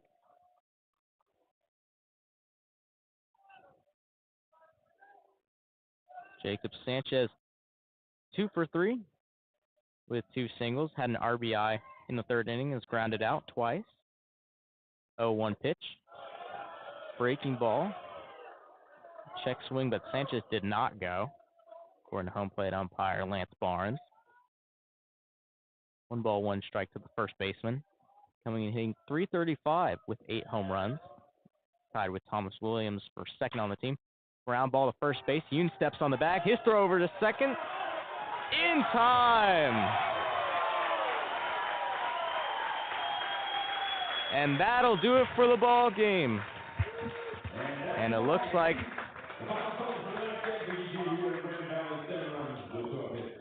Derek Matlock will come out and will ask the umpires for a review.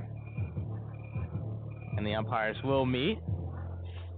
We're not done just yet, Jeffrey. Not done just yet. We'll see a lot of the fans here at Baylor Ballpark getting up out of their seats. And a majority of the Baylor dugout was out there getting ready to shake hands as we get an official review now. So if the call stands, the ball game is over. The Bears win 10-7, but we're not quite there just yet. Yeah, and no doubt there's the out at first John Ewan's got. It's the play at second that they're looking at here.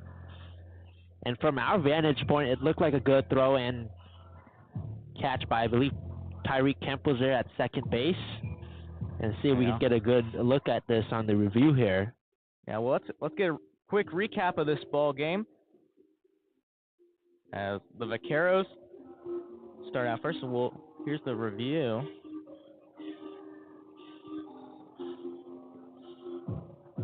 It was a hard hit ground ball right to Ewens. Fields it cleanly. Yep, steps on the bag. Throw over to first. Beats the runner. And it looks like the tag got in time.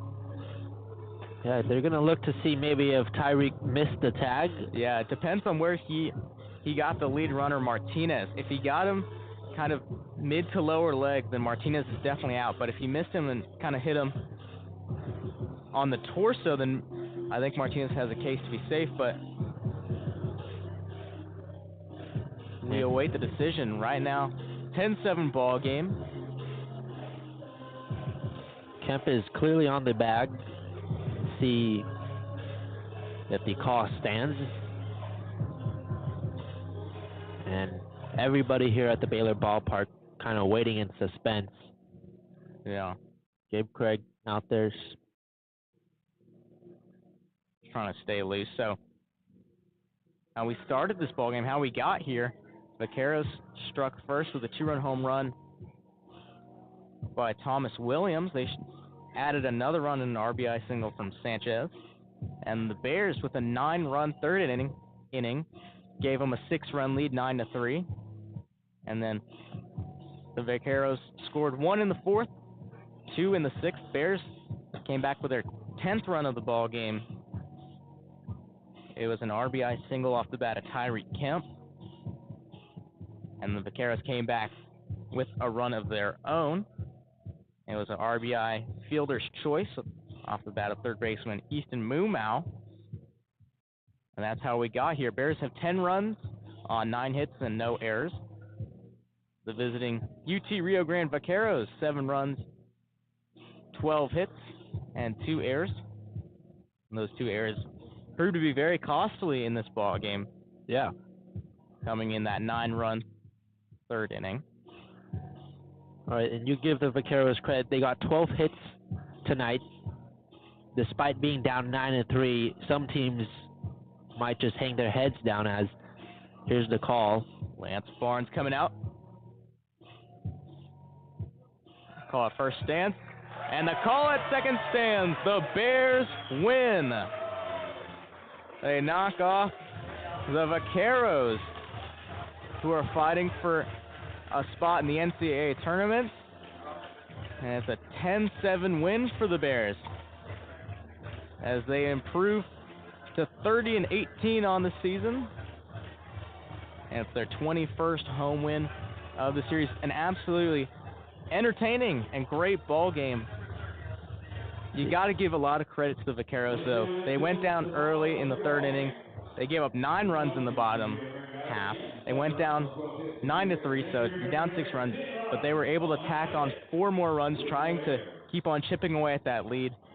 But unfortunately for them, it just wasn't enough, and Gabe Craig shuts the door on the visiting Vaqueros. Right, a solid performance by the Baylor Bears. Great job getting ahead first off in the third inning. They get their 30th win of the season. They built some momentum heading into this big series over the weekend against Big 12 foe Oklahoma State.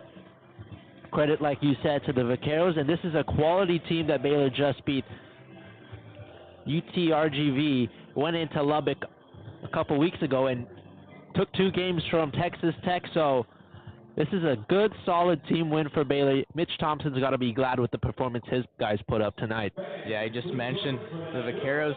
They had swept Texas Tech in a 2-game midweek series back on April 29th and the 30th. They took that first game 13-4, and then the second game 7-4, and that's a Red Raider team that swept the Bears earlier in the year. And so now, looking out for the rest of the season, the Vaqueros have 1 more game left in the regular season. That's a week from today in Edinburgh, Texas. They'll take on the Texas State Bobcats. And the Bears, as their regular season winds down, trying to keep their head above water, right? We said earlier they're 11th in the Big 12, and you need to beat the top 12 teams go to the tournament. So obviously needing to kind of keep, like I just said, keep their head above water just to be able to return back to the Big 12 tournament for the first time this season. They've got a 3-game series here at home against the Oklahoma State Cowboys. We're also having a relatively disappointing season for them. They stand at 22-21 overall with a 10-11 record, as they are 8th in the Big 12. And then after that, the Bears take a week off, and as they'll head to John Uliano Park in Orlando, Florida, to take on the UCF Knights to finish out the regular season. And so, as you mentioned earlier, this is our last baseball game of the season on the Baylor Lariat Radio. Just want to say it's been an absolute pleasure calling games with you this season. I think we've put in some great work just from all of us here at the Baylor Lariat Radio. And also want to thank our viewers who have stuck it out with us and have had to deal with us throughout this entire season. Oh, yeah. Greatly appreciate them. It's been a fun year calling Baylor baseball. Glad to do it alongside you, Jeffrey. Bears obviously had a couple nice wins tonight. It was a great way to close out the season. But we'll be back in the fall with football, and Baylor Lariat Radio, we're looking to expand to some other sports, so keep an eye out for that, volleyball and soccer in the fall as well. Jeffrey and I will both be back. Absolutely. So it's a cool way to close the season off tonight, Jeffrey. Absolutely. Just a great win, just very exciting. Exciting for us to call, exciting for all the fans in the ballpark and all our listeners. Yeah, like you said, make sure to tune in to Baylor Lariat Radio in the fall. And for hopefully not just football, but as you said, for soccer and volleyball. And with that, that'll do it from us here at Baylor Ballpark. Bears defeat the visiting UT Rio Grande Valley Vaqueros 10-7 in an exciting ball game. And on behalf of myself, I'm Jeffrey Cohen here alongside Aidan Pham, and from all of us here at the Baylor Lariat Radio.